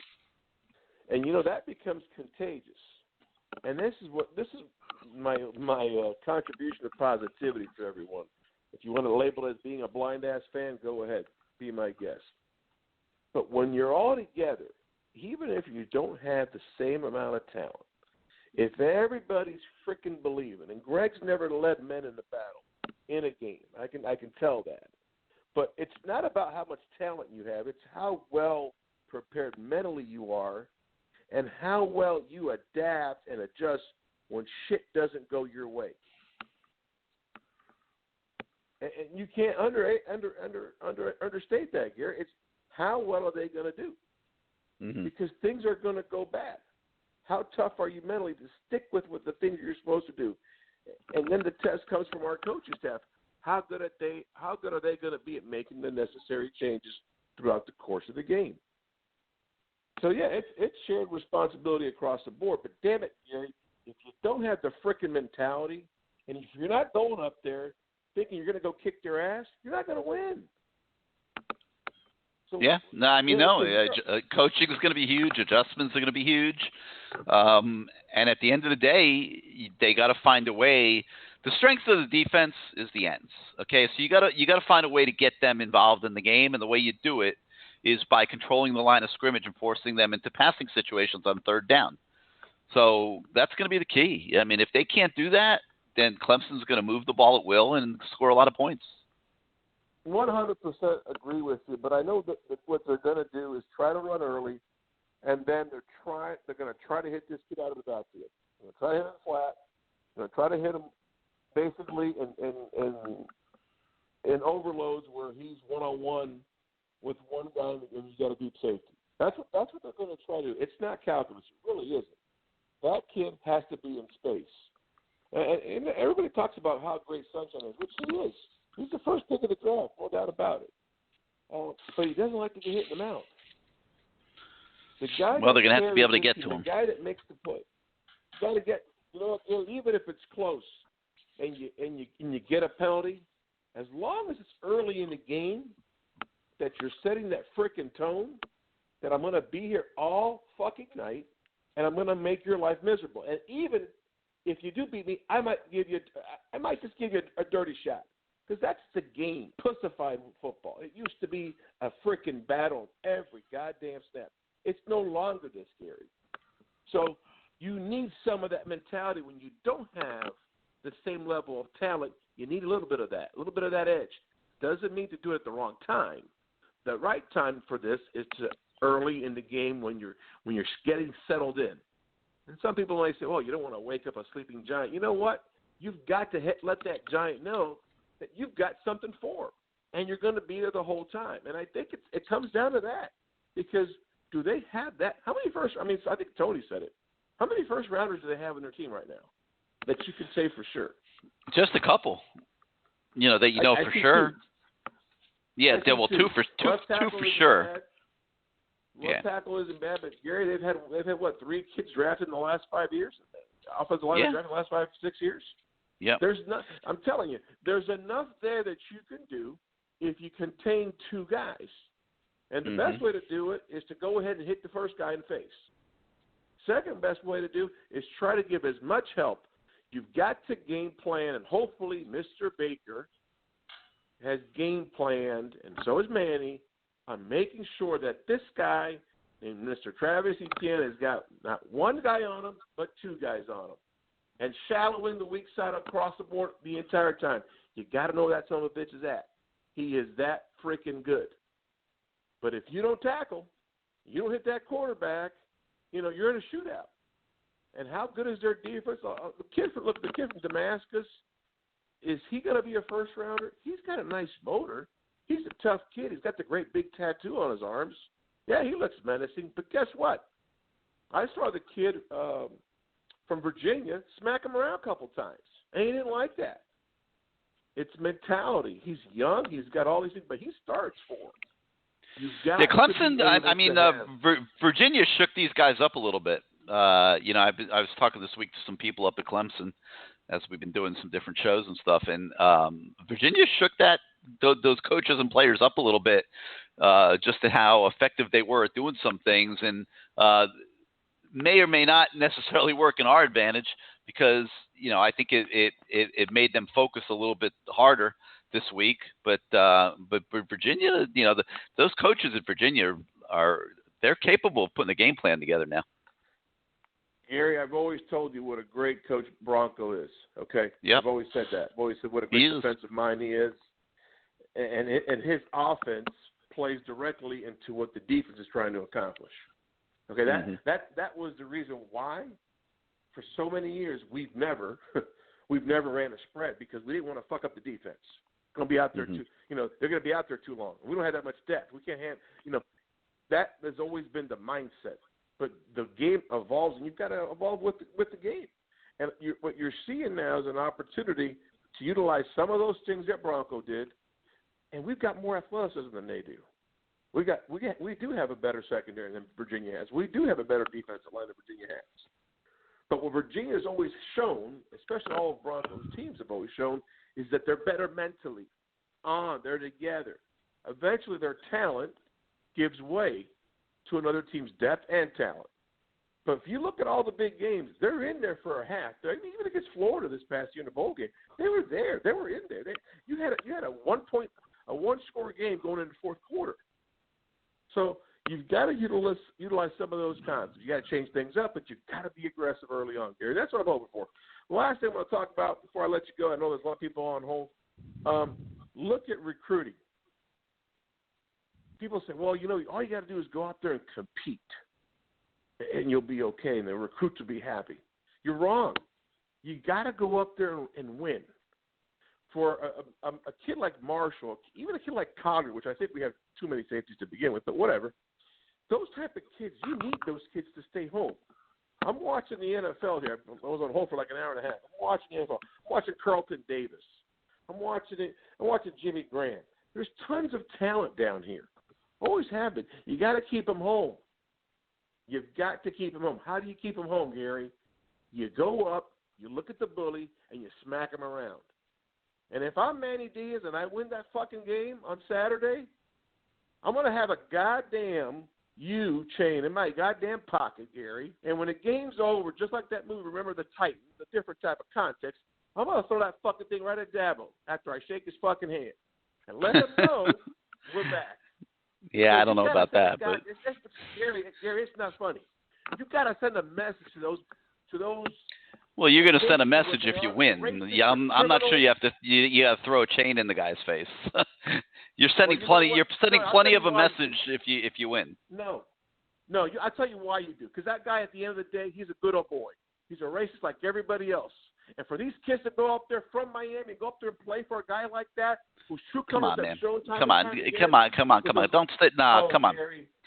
Yeah, look, keep it on point. Don't start accusing somebody of being a racist. You got what else you got? Come on, everything. No, no, man, no. No. Oh, come on, Gary. Come on, Gary. Be real, baby. You know that guy. All right, give us a call next week. You can't come on this show and start saying the most successful coach in college football is a racist. Come on, man. That's like way over the top. All right, 563-999-3550, 563-999-3550. Hit the 1 on your keypad if you want to come on the show. Let's go now to the 561. You're live on CaneSport Live. Yo, Gary. What's up, Yes, bro? sir. It's Scooter DuPont. What's up, Scooter? How you doing man? This week, man? Doing good. I was reading the message boards. All right, I got a question for you. All right, I'm going to give you 2 names, 2 players. You got to pick which one you would rather have. And if you pick one of them over the other, you're going to be crazy. But Jalen Phillips, Gregory Rousseau. Now, wait. Before you answer, this is you as a head coach playing Clemson. Which one of those guys would you want as a defensive end for this game? Jalen Phillips or Rousseau? All right, this isn't fair because I have a little bit of a secret advantage on this. In that okay. I am friends Don't with Gary. No, I'm not. I'm telling you, I have a little bit of an edge here because I'm friends with several personnel people in the National Football League, and I've had this conversation, and the answer unequivocally, based on what I'm being told, is Jalen Phillips, and I'm going to make a prediction right now that Jalen Phillips is going to be drafted before Gregory Rousseau. How about that? Okay, you're getting a little crazy here. All right. No, Gregory I'm not. Rousseau's first round pick. First round. I didn't say he's not, but I'm saying there is a chance. Rousseau is basically a basketball player. He's that tall. No, I understand. Right? But there is a chance that Jalen Phillips gets drafted ahead of him because he's a tougher, more physical presence at the line of scrimmage, which you got to be in the NFL, unless you're just going to be a third down pass rusher. So right. I'm answering your question based on the evals that I have been hearing lately. I would say Jalen Phillips. Okay. All right. I got to think. Well, first of all, what was Jalen Phillips doing with his tooth when he won he got the turnover chain? He was pointing at his molar. I don't know. Doing something? I don't know what he was doing. He was making some kind of look. Well, he was pointing at his molars. I don't know what. I don't know, man. I don't know. Boys will be boys. Right. Well, the other thing I was going to say was, even if Lashley, don't you think no matter what, even if Lashley leaves, the cat's out of the bag. There's no way we're going to go back to that old slow offense, right? We're always going to have no chance. Do you think? Yeah, I don't think so. No chance.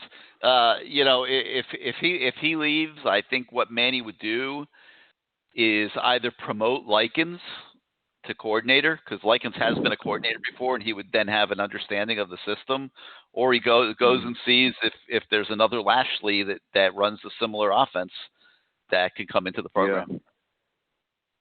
Yeah, I think so too. I think there's no way, even if he leaves, Manny's a pretty smart guy. He's a very determined, smart. I always think back to his dad being the mayor, and just he has this thing about him that's he understands what needs to be done, and he does it. And I think now that he's seen this high power octane offense, that I don't think he's going to figure it out. Even if Lashley leaves. And I think he probably has a good understanding of the offense himself. How much of an understanding do you think he could go in and run an offense like that? Manny? No, yeah. Manny's defense coordinator. But the one thing you got to give Manny a world of credit for is identifying what his problems were and not being in denial about them. Because, you think about you get this job, and any coach wants to get to the point where Manny got last year, and then you fail to that degree. I mean, you talk about humble pie, but, a lot of coaches go into a bunker, and they're looking to deflect and defend themselves and whatever. Manny went to work, and he just started identifying those problems and attacking them one at a time and knocking them off in rapid fire succession, and has come back this year with a whole different looking team. And sometimes, what we're seeing is sometimes it only takes maybe one, a couple better coaches and a quarterback, and you can quarterback. Quarterback is really a quarterback. Quarterback is huge. It's huge. Yeah. Yeah. And I guess they're just gonna have to get another transfer. I mean, I don't know. After we'll this see. year, it's not out of the question that they can't talk King into coming back one more year. We'll see. Well, that's the next thing I was gonna say is it seems like after this year, Jalen Phillips and Bolden and. Seems like the whole team's going to be gone, right? All the I mean those guys are one season loners here. I mean Bolden would have been two, but he got hurt last year. I mean, these guys are loners for a year, no doubt. And the true test is going to be, how we're doing once we don't have those guys in the program. But right now you got to use it as a building. You got to use it as a building block, man. It's got to be a building block. Yeah, I think the time is now, man. If we're gonna get it done, we got all this talent. We got the Phillips, we got Bolden, we got Derek King. You picked up 6 starters. I mean, how often does a team pick up 6 starters in an off season? Older kids. Yeah. I'm not talking about true freshmen. We have a good team, and then we have Brevin Jordan. Not to even say Brevin Jordan, Will Mallory. Yeah. It's like Brevin Jordan and Will Mallory in their third year. Yeah. I mean, you're counting on guys that are older kids that have played football. Yeah, it's just a perfect storm. And and the other thing that's so great about this game coming up is we have no pressure on us. I mean, all we have to do, the very minimum is just to be competitive. And it's we're just in such a great spot. This is a golden. It's not going to get any better than this. We're in a golden spot right here where we have the opportunity to knock off Clemson. This is it's almost like a movie. This is set up so well, if we dethrone Clemson, and then you know what's crazy about this is like this team is so schizophrenic that I could see us losing to like Pitt the week after. Well, one thing at a time, Scooter. Come on. Let's worry about what happens Saturday before we worry about that. Pitt is a representative team, and we'll be talking about them next week. No doubt about it. That's not a layup by any stretch of the imagination. But right now, it's all in on Clemson. No, but what I'm saying is like, isn't it been in the past like we'll beat like a Notre Dame and then we'll lose like a Duke, like the game after is always the game that we seem to like always lose or flop up on. Well, the program hasn't been right for 20 years, 18 years since this program's been right. So yeah, of course you're winning some and losing some. That's what happens when you're not a complete team. All right, Scooter, so give us a call next week, okay? Let's talk about it some more. All right, man. Keep up the good work. Appreciate it. Thanks for being part of the show. Let's go to the 419. You're live on CaneSport Live. How you doing tonight? I'm doing good, Gary. How you doing? This is Mo from the 419. What's up, man? How you doing? This Clemson week. I'll tell you what about this week. I mean, heck, we got a few callers ago calling Dabo a racist. I'm ready. I mean, I thought that was ridiculous, but it's ridiculous. Yeah, that's absurd. Yeah. It was funny. It was funny though. But, okay. Anyway, but back to football. The game coming up this week. I don't think this is 2017 whatsoever. Number one, that was smoke and mirrors. We were getting by some games of smoke and mirrors. We had a very good defense that year. The offense really was smoke and mirrors. It was inadequate as could be. They came off a loss to Pitt, and I was at that game, and honestly, it was an ugly loss. And we were getting by, and let's be honest, the quarterback position is not even comparable. You can't compare Rozier to King. And I just do not see us going in there laying a 38-3 or whatever it was egg to Clemson this year. And I'm looking at Clemson objectively, not just as a fan, but I've watched Clemson this year. And you pointed out earlier, I mean, I think this game, honestly, is going to depend on the trenches. That's what's going to win and lose this football game. I really believe that. I think they have 4 offensive linemen that are new. I don't necessarily know if these kids are great. They may be great in 2 years, but they may not be great this Saturday. Yeah, all we know is they were good prospects. That's what we know. Absolutely. Because they wouldn't be there if they weren't. 4 new kids. Yeah. They're new to football. And our defensive tackle, you and I do agree, defensive tackles are going to be key to this game. I think Nesta's playing fine. Nesta doesn't concern me at all. I think Nesta will be fine. I think he's going to need a little help. I think our end should be fine in this game. Their defensive line, they're young. Again, these kids they're 5-star kids. These kids are studs coming in.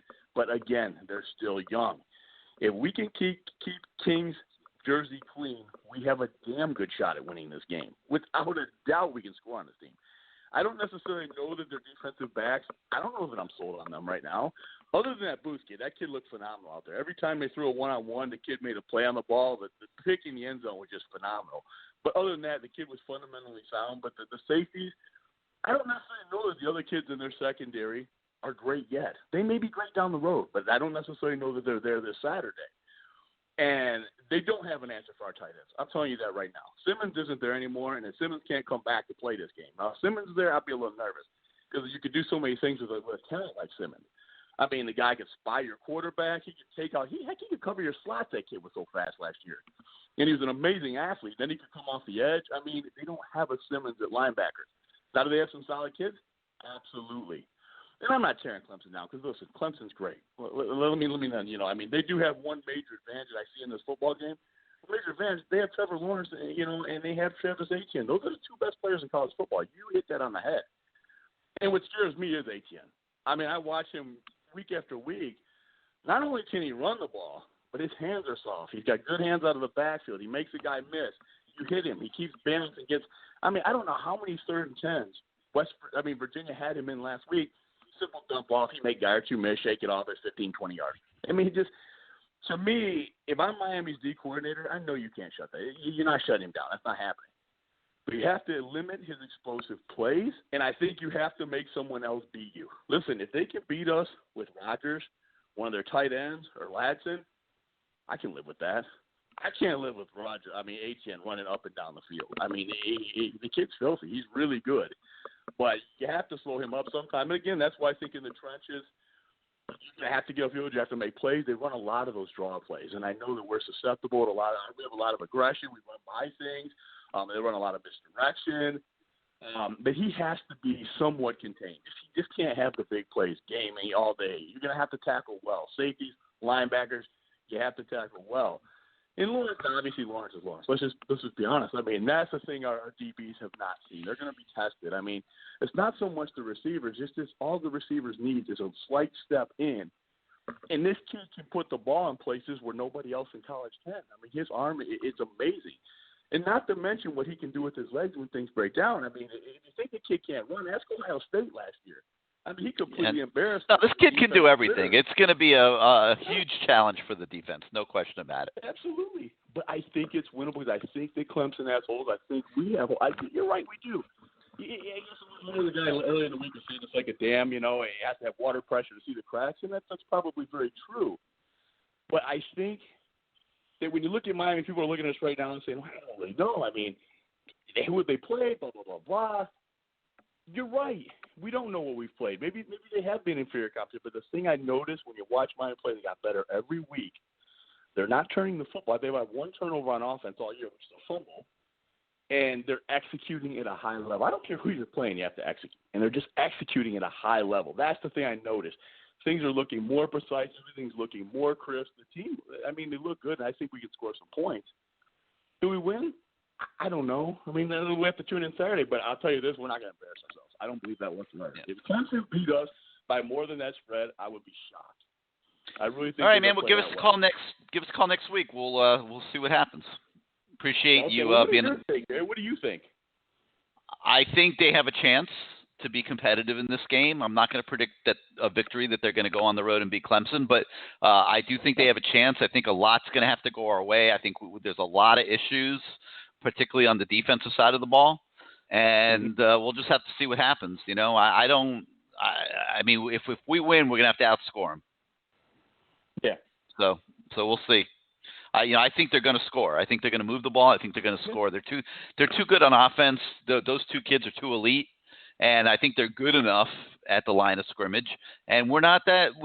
Other than at the ends, I don't feel that we're very good at defensive tackle, and I know we're not really good at linebacker. So that's a huge problem against a team like this.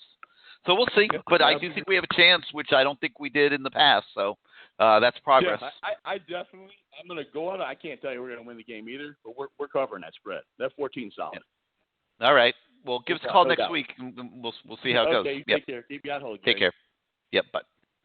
All right. 563-999-3550. 563-999-3550. Hit the 1 on your keypad if you want to come on the show. Let's go to the 504. You are live on CaneSport Live. How you doing tonight?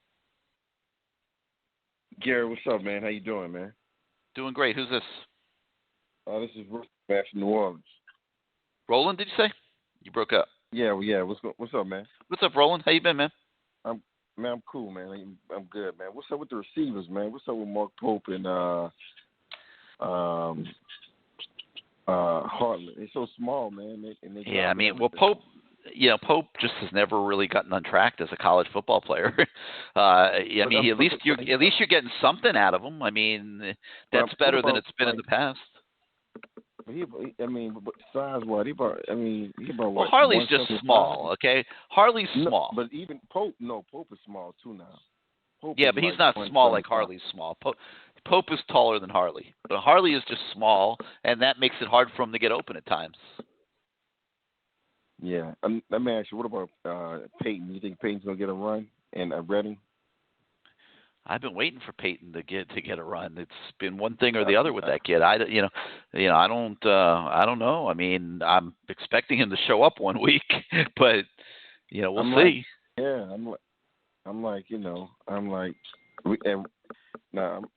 When you look at Don Chaney, tell me he doesn't remind you of Frank Gore. Not speaking a lot, but just his style, his whole energy. Yeah, I don't do that. Like, I don't start anointing a kid who's got 15 carries or something. I'm not comparing to Frank. but I've been very impressed with Chaney so far. And when he's coming out of high school, there's some people wanted to knock him down a little bit about competition and things like that. And then he never showed up at the national camps and things like that. And people thought he was dodging competition against other kids and things like that. I mean, to me, from what we've seen so far this season, he's been everything you could ask for. I mean, I know he's a third team back right now, but you could see that he's got ability, and he's definitely was a good take. Yeah. And you think they're gonna play man? You think they're gonna play zone? Any idea how they're gonna do that, especially with? You talking about Clemson? No, Miami. Oh, Miami? Yeah. I think they got to play man the way they're going to want to blitz. I think we're going to blitz like crazy. I don't think we're going to expect our DBs to be able to sit back there and hold up against a quarterback that can frickin' deliver the ball 40 yards down the field and hit a quarter. I mean, I don't. That would be very flawed. I think we're going to have to go after them, and I think that's going to mean manning up. All right. See, Gary, special shout out, man, to my little brother, man. Ken Jolly, man, he passed away, man. That was hard. So, that was horrible. Man, I don't understand people, man. Why does stuff like that happen? Why can't we all just be happy and live our lives? It's unbelievable, man. You talking about a good kid and just a good person, man. It's just man. I don't know what happened there, but man. Yeah. But we'll see, man. We're gonna see on Saturday. See what's up. And all right, bro. Doing your thing, man. Right. You got it, man. Give us a call next week. We'll talk about it afterwards. Let's go to the 973. You're live on CaneSport Live. Gary. What's up, Mr. Ross? How you doing this week? Hey, man. I don't usually take bouquets, man, but you just giving all the bouquets away to Clemson, man. You know. No, I'm not. You clearly weren't listening at the beginning of the show because I was the one saying they're not the same Clemson that we've gone accustomed to. So I don't know why you're talking about a bouquet. I'm not giving them any bouquets at all. They have as much to prove as we have to prove, Ross. I mean, I know they've recruited well. They got good players, but they're not proven in a lot of places. Yeah, sound different now. No. Not for what I've been listening to all night, No. I got to listen to a sermon from Mr. Everything. I gotta sit here and listen to a sermon, and watch and telling us what they need to do and this and nothing tactically about what we're going to do to win the game, and it's not church. Tell them it's not church, okay? And so what do you think, Ross? Forget about what everybody else thinks. What do you think? All right, that's what I think. We can't go up there and get all cute and start creating stuff that we haven't been doing. Line up, speed against speed, because we do have speed. And I don't want to hear about what the caller was just talking about. There's a bunch of small wide receivers all over Oklahoma. Every weekend I watch, Oklahoma got a bunch of small receivers. Put them in the league too. Now, if Hardy can't get open, that's one thing. If Pope can't get open, that's another thing. But it has nothing to do with their height. Me and you watch weekend after weekend, small wide receivers get wide open and get down the field. So I don't want to hear anything about them being small. That's why they can't open, Gary. Just say they can't get open, and I accept that. I take that. But I don't want to hear nothing about them being small, why they can't be open. Nonsense. But to continue, just don't get cute. Line up our guys against theirs. And I think we could outman them wide receiver while you guys killed the wide receivers. I think they could do it. Our tight end is going to be key. And it doesn't necessarily have to have two tight ends on the field. Nonsense. We don't have to put two out there. Whenever we're ready to put one and then take one off and put the other. Because I don't want to put two tight ends out there. You know why? Because who's better? If you were ranking the guys that are going to be catching passes for the Miami Hurricanes, who would you rank number one? I understand that, but there's only one of those guys going to catch the ball. Who would you rank number one? Brevin Jordan, right? Brevin Jordan would be one, right? Yes. Okay, who would be number two?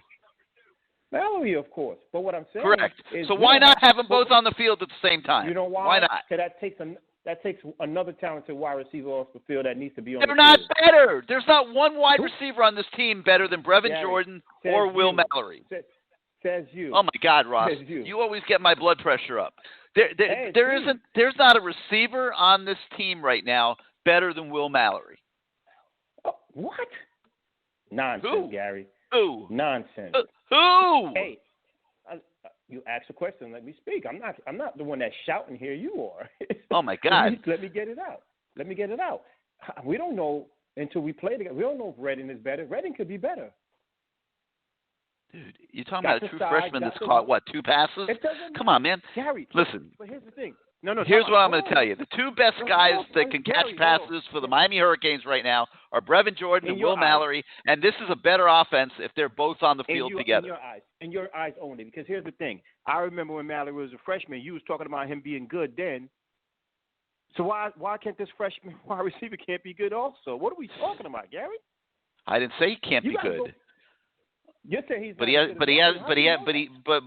Will Mallory is a much more accomplished player at this stage, and he's an older kid, and I think that the Miami offense is at its best if both those guys are on the field at the same time. That's all. My opinion. What else you got? Gary, you can disagree. Let's have a little small debate about it because you get missed everything. No, we're playing Clemson Saturday. We don't need to debate this, but we don't have to agree. You're trying to make your word to be final. You said he's no, I'm not. I know your opinion. Your opinion is you would rather have Michael Redding on the field than Will Mallory, and that's fine. You're entitled to that opinion. Mallory's have a solid career. What has he done? And I'm not killing him because I like him. Done everything that's been asked of him. Everything that's asked of him. Okay, man. They just don't. They don't throw it to him enough. He doesn't get enough looks. Now they don't throw it to him enough. I don't think they do. I think the kid. I think the kid's going to be an NFL tight end. We'll see. Go ahead, Russ. What else? What else you got? Hey, Gary, you do that to me all the time. You don't do that to Mr. Everything, everybody else. Okay, Ross, hurry up and get your points and get off. Go ahead. I'm asking you what your next point is. I'm asking you what's your next point. Rush me off because I'm making points and you. No, I'm not. I love your call every week. I'm not trying to rush you off. Just tell me what your next point is. All you're doing right now is wasting time, Ross. What's your next point? I'm making points. Okay, what's your next point? Is this, man. Listen, on defense, I know we're soft in the middle, and what we have to do is compensate that is keep them upright. Because if our defensive guys can't get to the quarterback, our defensive attacking can't get to the quarterback, we might not necessarily need them to get to the quarterback, but I just want to stop the run. Their job is to stop the run with all means necessary. So if we got to put rocks in their pocket and have them just fall down and stop the run, whatever needs to be done, just stop the run. Because I think if we contain the running game, we could get to the quarterback. We're known to get to quarterbacks. We could get to them. This is going to be a whole different type of game. So it's going to be one of these games. The strength of their O-line is their 2 tackles, so that's going to be an issue. But I agree with you. They can't be able to run the ball up the middle, no doubt. And Gary, and I know you're going to be like, Ross, you're going way back here, but I remember saying, if I could tape you, I would let you listen to it. You said the same thing, the absolute same thing about the Notre Dame tackles a couple of years ago, and our DNs dominated them. And I said, when we say and these guys are now performing in the NFL, the offensive linemen. Both of them are now performing in the NFL. And I remember that night we dominated them. We did. You're right. These 2 tackles that you're talking about, they could get dominated too. Absolutely. Okay? It's our best guy. The strength of our team is those guys. Okay, now here's a question: who would you start safety wise? I know you. Are you locked in on Carter like everyone else is? They don't have a choice this week, Ross, because Gervin Hall has to sit out the first half. So you're going to see Bolden and Carter. No, I'm not locked in on anything. I like Gervin Hall as a football player, and I think as far as we might want to put somebody. Carter to me is like a strike. He's a hitter. And I think he'll look more better at the striker position than the safety position because it's a little late for that though.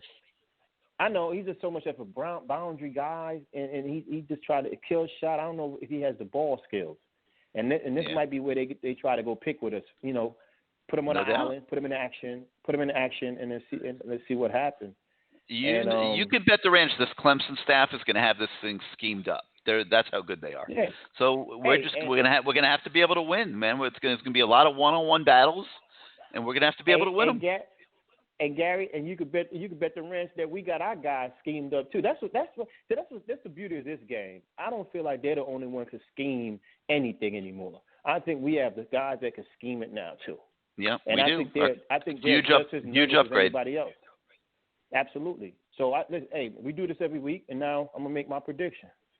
Okay, and I see us in the 30s. So I say us 33. 23. 33. Sounds. I don't think there's anybody listening right now that wouldn't take that. Hey man, I called it. I said what I said. I believe in my All right, boys. Ross. I'm always believing in my boys, man.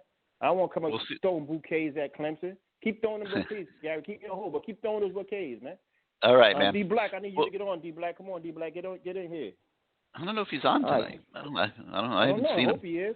But hey, keep me on hold, and you keep throwing your bouquets, man. And all right, Ross. Everything. And we'll talk to you next week. All right, guys. I'm going to hit a few of these questions that were submitted on the message boards at CaneSport.com before we get back to calls. Can the second level stop their running game? I don't know. I don't think so. If they're getting to the second level and it's Travis Etienne against our linebackers, I think we got a problem. I mean, I don't think that's a secret. The defensive tackles must win up front, or else it's going to be a long night. What would we like to see from the team and the staff that would be considered a win, regardless of score? Be competitive in the fourth quarter. Still be in the game in the fourth quarter, and let the chips fall where they may. And if they're in the game in the fourth quarter, to me, that's going to be a win, and it's going to be something that they can build upon, win or lose. If you can somehow figure out a way to pull it out, now you're playing for something big time this year, because I don't see too many other teams left on the schedule that I think have anywhere close to the depth on the defensive side of the ball to deal with this offense. So, we'll see what happens. But I would say be competitive in the fourth quarter. We should be exploiting Clemson's linebackers and safeties all night with the running backs and tight ends. Absolutely. The running backs and tight ends are the strength of Miami's offense once you get past De'Ara King. And absolutely, you always feed the tight ends, in my opinion. And I just had the argument with Ross about both of them playing at the same time. I would go into every game, feed those tight ends as much as you can. And, I think, you have a chance for a happy result. Virginia's running quarterback gave Clemson some issues early. Can King be expected to have more running attempts than all three last games combined?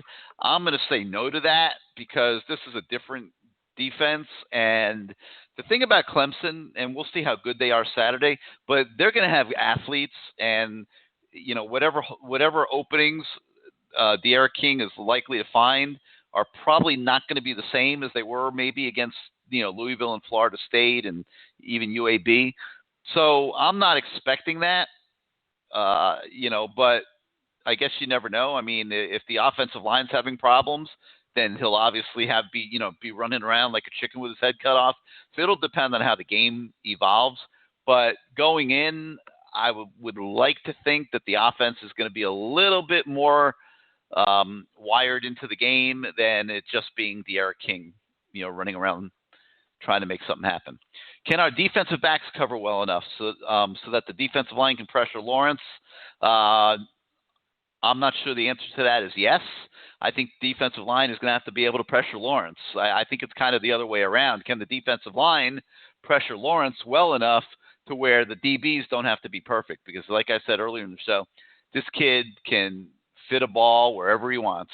So if he's standing there and he's comfortable delivering it, that also would not be obviously a good thing for the Canes. All right, let's go back to your calls. 563-999-3550, 563-999-3550. You hit the 1 on your keypad if you want to come on the show.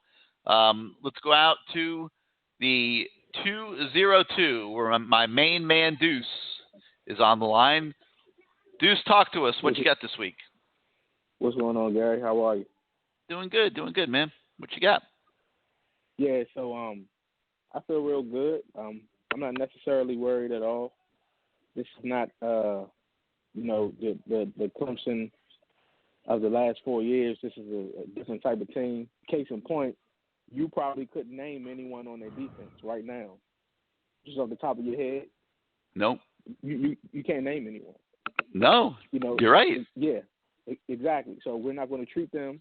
I mean, I've got all the names. Obviously, I mean, I could name them, right, but I don't think that's your point. I think the point you're making is they don't have an established star on the defensive side of the ball, and that's very accurate. They're right. We can do whatever we want to do to them offensively. We can do whatever we want to do. They're right. Venables is going to play. He's going to blitz. He's going to do fire zone and stuff like that. But he's also going to play a lot of zone. He has corners, but he hasn't seen enough of them to just turn them loose and say we're going to do this or do no. And then at the same time, if you don't play zone, his safeties are awful. Actually, his safeties, they're awful. His linebackers, the same way we feel about our linebackers, that's how they feel about their linebackers. They don't have any. Could you imagine Knighton getting isolated on one of those linebackers? That Venables is going to do everything he can do to ensure that doesn't happen. So Venables is going to play a lot of zone. And Derek King, I like him against zone because he can see, where everything is. It's no anticipation to the point where back shoulder throws and things of that nature. So I feel real good about what we can do offensively. Defensively, I think this is where you're going to find out if Manny is as good as he thinks he is, because he's going to have the opportunity to show it. Trevor Lawrence. So what Clemson does is they do a lot of misdirection and they get the ball out quick. He takes deep shots, but those deep shots are worked into the game plan by them keeping you so off balance and you get so worried about so many different things. Then they hit you with a deep shot. They don't have the receivers that they just throw balls up to one-on-one like they had with Mike Williams and the kid from Alabama that's out this year, or T. Higgins. They don't have that. But they have Frank Latson, but you couldn't possibly think DJ Ivy's scared of Frank Latson as much as DJ Ivy struggled. Why would he be afraid of someone he's known pretty much his whole life? You know what I'm saying? It'll depend if he can run with him. Yeah, but the thing is, the way Manny calls his defense, a lot of people think we play man more than we do, especially when we blitz. It's always with a shell over top of it. So he's going to leave a area of the field void, but he'll never leave a guy in position to get beat one-on-one. Very, very few teams hit bombs on us.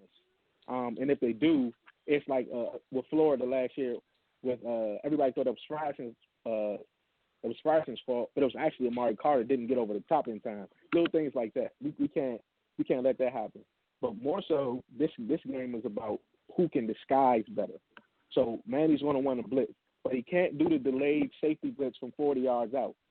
Trevor Lawrence would have gotten the ball out 20 minutes before the safety even gets there. There's no point even playing around like that. You're not going to fool him or anything like that. So if you're going to blitz, shoot everything from the box. Don't blitz anything from safety or, even from nickel. Just blitz from the box, because it makes no sense for your blitz to take 6 seconds to get there when they're getting it out in 2.86 seconds.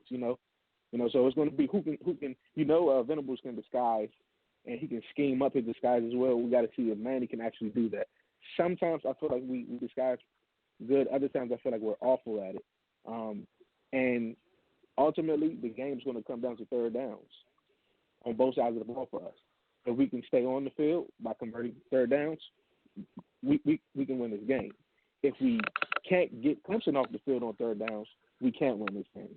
So it's very, very simple for us. It's third downs on both sides of the football. I'm not really worried about that D-line. I feel like Pittsburgh's D-line will probably be a tougher task than Clemson's D-line. I'm not worried about their linebackers, not worried about their safeties. They have two confident corners, but the way we run our offense, Lashley can scheme things into existence. So he can do things like, for instance, he motions D. Wiggins towards the line of scrimmage. So even if the corner wanted to jam him, he couldn't. And his whole point is, I'm going deep. I don't want you to touch him. I'll just motion him. So, like, little things like, Roland said that Pope is small. Yeah, but you can move him on the line of scrimmage, so none of that really matters. Just can you catch the balls? And I agree with you. Will Mallory is the second best receiver. Brevin is the first, and I think D. Wiggins is third.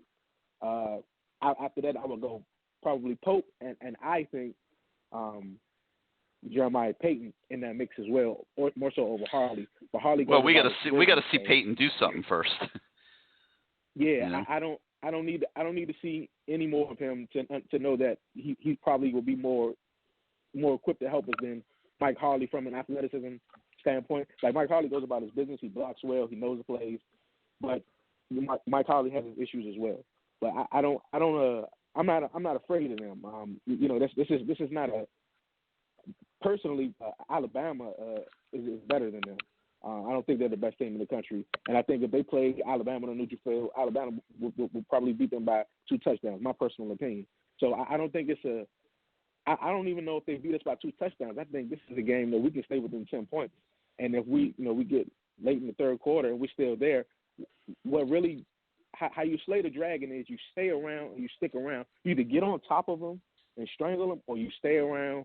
And when you stay around late, that's when you start to get worried because hold on, everybody said we're going to beat this team by 14 points. Why are they still here? Why are we only up 3 with 6 minutes left in the game? What's going on? Then you start to doubt. Then that's when our tempo kicks in.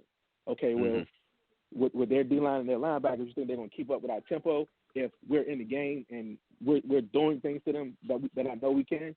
We'll be in this game. If we lose, it's like you said, it's understandable. But if we do what we're supposed to do, there's no reason why we can't win this football game. I pick my poison. I would rather stop ETN and let Trevor Lawrence try to do something than let ETN run all over us.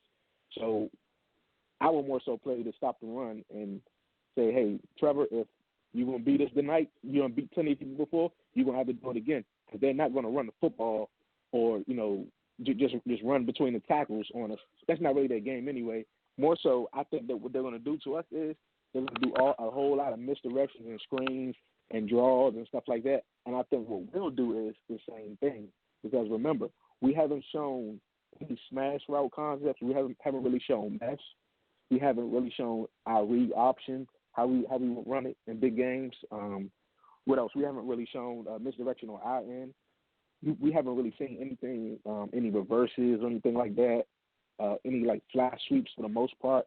So it's a whole lot of things in our bag that we can pull out, and I'm pretty confident, Gary. I'm not really stressed one way or the other. I feel like it'll be if we win, I think it'll be like a 38-35 type of game. I'm thinking in that ballpark. All right, Deuce, you got anything else tonight? Nah, man, that's it, man. Okay. All right, man, give us a call next week, and we'll talk about the game. Good talking to you as always. Okay, a couple more questions really quick here. If you're the defensive coordinator for Miami, what would you do to slow down Trevor Lawrence and Clemson? And same as defensive coordinator for Clemson, how would you slow down King and the Miami offense? I think Miami defending Trevor Lawrence on Saturday night, you got to get the third down. Your biggest edge is your defensive ends being able to tee off and go after the quarterback and maybe supporting them with some clever blitzes. And to do that really effectively, I think you got to get the third down just because of the way Etienne can run the ball. I don't feel like you could just tee off on the passer on first down. So got to get the third down and go after him, and hope you can get there before the ball leaves his hand because, like I've said all night, this kid can really, really sling it. He's extremely accurate, and he can put this thing through windows that not many guys in college football can. So best thing to do is go after him and get to him. But to do that, I think you got to get the third down. In terms of Clemson defending us, I got to believe that Brett Venables is going to come right after us. He believes in offensive defense. I think he'll come right after us. I think he's going to test our offensive line the best that he can. I think he's going to want to, when he looks at the tape and sees Cam Harris and Knighton and those guys running the way they're running, I think he's going to want to turn us into a passing team. Very, very, very similar. Get us in third and long and turn us into a passing team. And I think he'll do that by teeing off on the line of scrimmage on first down. So we'll see what happens there. If and only if we do blank, then we will have a legitimate chance of winning this game. You know, to win this game, Miami's going to have to score points. And to score points, the offensive line is going to have to be able to handle the pressure that Clemson's going to bring against it. So I'll say if and only if we block people up front. and that includes the running backs being able to pick up guys. And that's not been the strength of Cam Harris's game to this point in his career. You got a couple freshman running backs who have never really been put into that type of situation. So I'm going to say that. I'm going to say being able to block people and pick up blitzers and things like that is what Miami's going to need to do to have a legitimate chance to outscore Clemson, essentially. That's what I think I would say. Will they play man or zone on their defense? I think we're going to see a lot of man, because I don't think that Brett Venables is going to look at our receivers and be scared at all. And I think he's going to be more concerned with the tight ends and the running backs than the receivers in the passing game. And I think he's going to put his corners on an island with Pope and Wiggins and those guys, and count on them to be able to cover them, so that he could focus more attention on the guys that he thinks are our biggest weapons. So that's kind of like what I'm expecting. But we'll see. We'll see how it goes. If Miami keeps it within the spread and plays a good game but loses, do we make the college playoffs? I don't think so. I don't think that we can lose this game and make the college playoffs, unless obviously we win the ACC title game. And then if we have one loss and we beat Clemson in the ACC title game, then yeah, we would make the playoffs. I think if we win this game and then lose to Clemson in the ACC title game, the question becomes, can we make the playoff with one loss in that situation? And I think that would depend on who else is in the picture. Obviously, the SEC bias would always kick in there. So we'll just have to see how the season plays out to see how that goes. All right, let's go back to your calls. We have time for a couple more tonight. Let's go to the 423. You're live on CaneSport Live. Let's see how that goes. 423, you with us? Go back to your calls. Going once, going twice. Okay, that didn't go very well. Let's go to the 727. You're live on CaneSport Live. Hey, Gary. How's it going? Doing great. Who's this? This is Jake from St. Pete. How you doing? What's going on, Jake? Talk to us. What you got? Yeah, so by the oh, God, my wife's chiming in. She's pissed because it's date night, and I'm on the call. So I came Tell her on she's late. She's going to give you 5 minutes. Tell her that's all you need is 5 minutes. That's all. Exactly. That's it. Hey, I came on the call late, but I was curious. Did you guys talk about, last week I was saying I think we're going to see a big Will Mallory package this weekend. And if you look at the first three games we played, every one of them had a kind of a precipice where we just, took over and started blowing things out. And it seemed like Will Mallory was involved in all three of those games on some plays, and then they just kind of, rather than keeping him in the game, he just checks out after that. Even UAB, it got called back, but that 75-yard touchdown, I feel like that just kind of lit things up a little bit, showed the offense was for real. And I can't help but think that that's by design, that he's, when they need a big play, they seem to be going to him. And then once they get that big play, he's gone. He's out of the picture.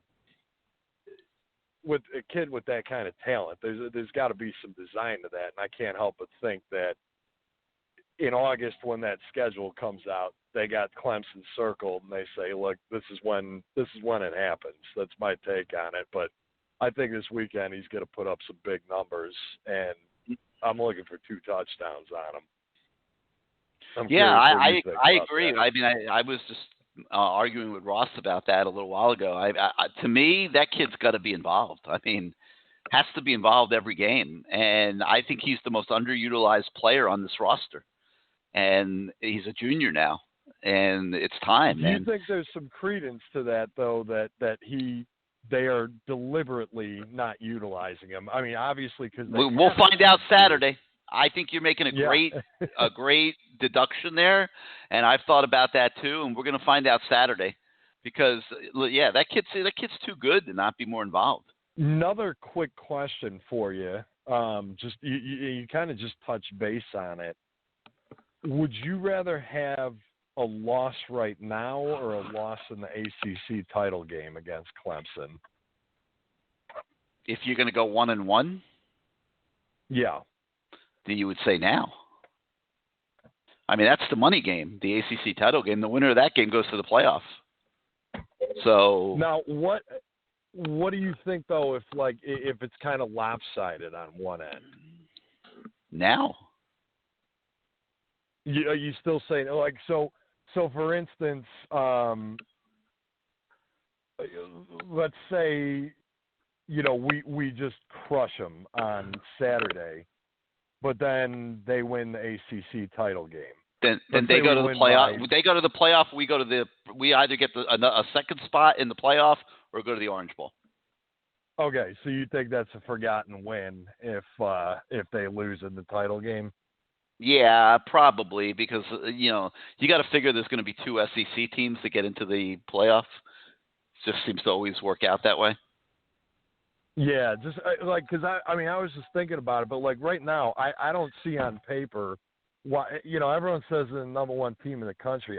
This defense that they have, to me, just seems to lack an identity. I don't think there's any star power. Yeah. I don't think there's anything doing. I think Miami could catch them off guard with the offense that they have, and maybe put up some big numbers, get a big win this weekend. But then I wonder if you give Venables the whole rest of the season, get these young guys developed, maybe we win by 15, 20 points this weekend. But then Venables gets this defense going, and you're saying, oh my God, you don't think that can happen? I mean, you think we're going to go to Clemson and win by 15, 20 points? And I know anything's possible, but I think Clemson's got 2 players. I think they got 2 out of 22, Etienne and Lawrence. And yeah, they're the best in the business at what they do. Beyond that, I don't see that much. Jackson Carman's pretty good, but hey, they were putting pressure on him all week last weekend. I didn't think that offensive line looked that great last weekend. And we've got a much better defensive line than Virginia does. So, all right, well, let's do this. Have this feeling. Let's feel agree. like Notre Dame 2017 right now. That's what I feel like. All right, well, let's agree to this. You're asking great questions. You're making great points. I just think you're a week early on them. Let's see what happens. We'll talk on Tuesday. yeah. Let's see what happens here Saturday, and we'll be able to slice it and dice it up really well next week. Oh, I can't wait. All right, man. Anything else? We'll find out. No, that's it. I'll catch you on Tuesday. Go take care of the wifey, man. Go take care of the wifey. Yeah. She'll be happy I'm off. Yep. And tell her all the guys on CaneSport Live said hello, and we'll talk to you next week. Will do. All right, Gary. All right, man. Take it easy. Yep. Bye. Bye. All right, guys. Final question that was submitted is very simple. Why not us? Okay.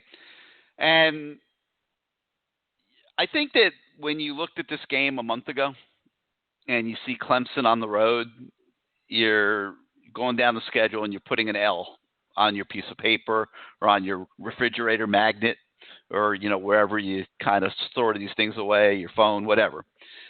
And I think everybody would have done the same.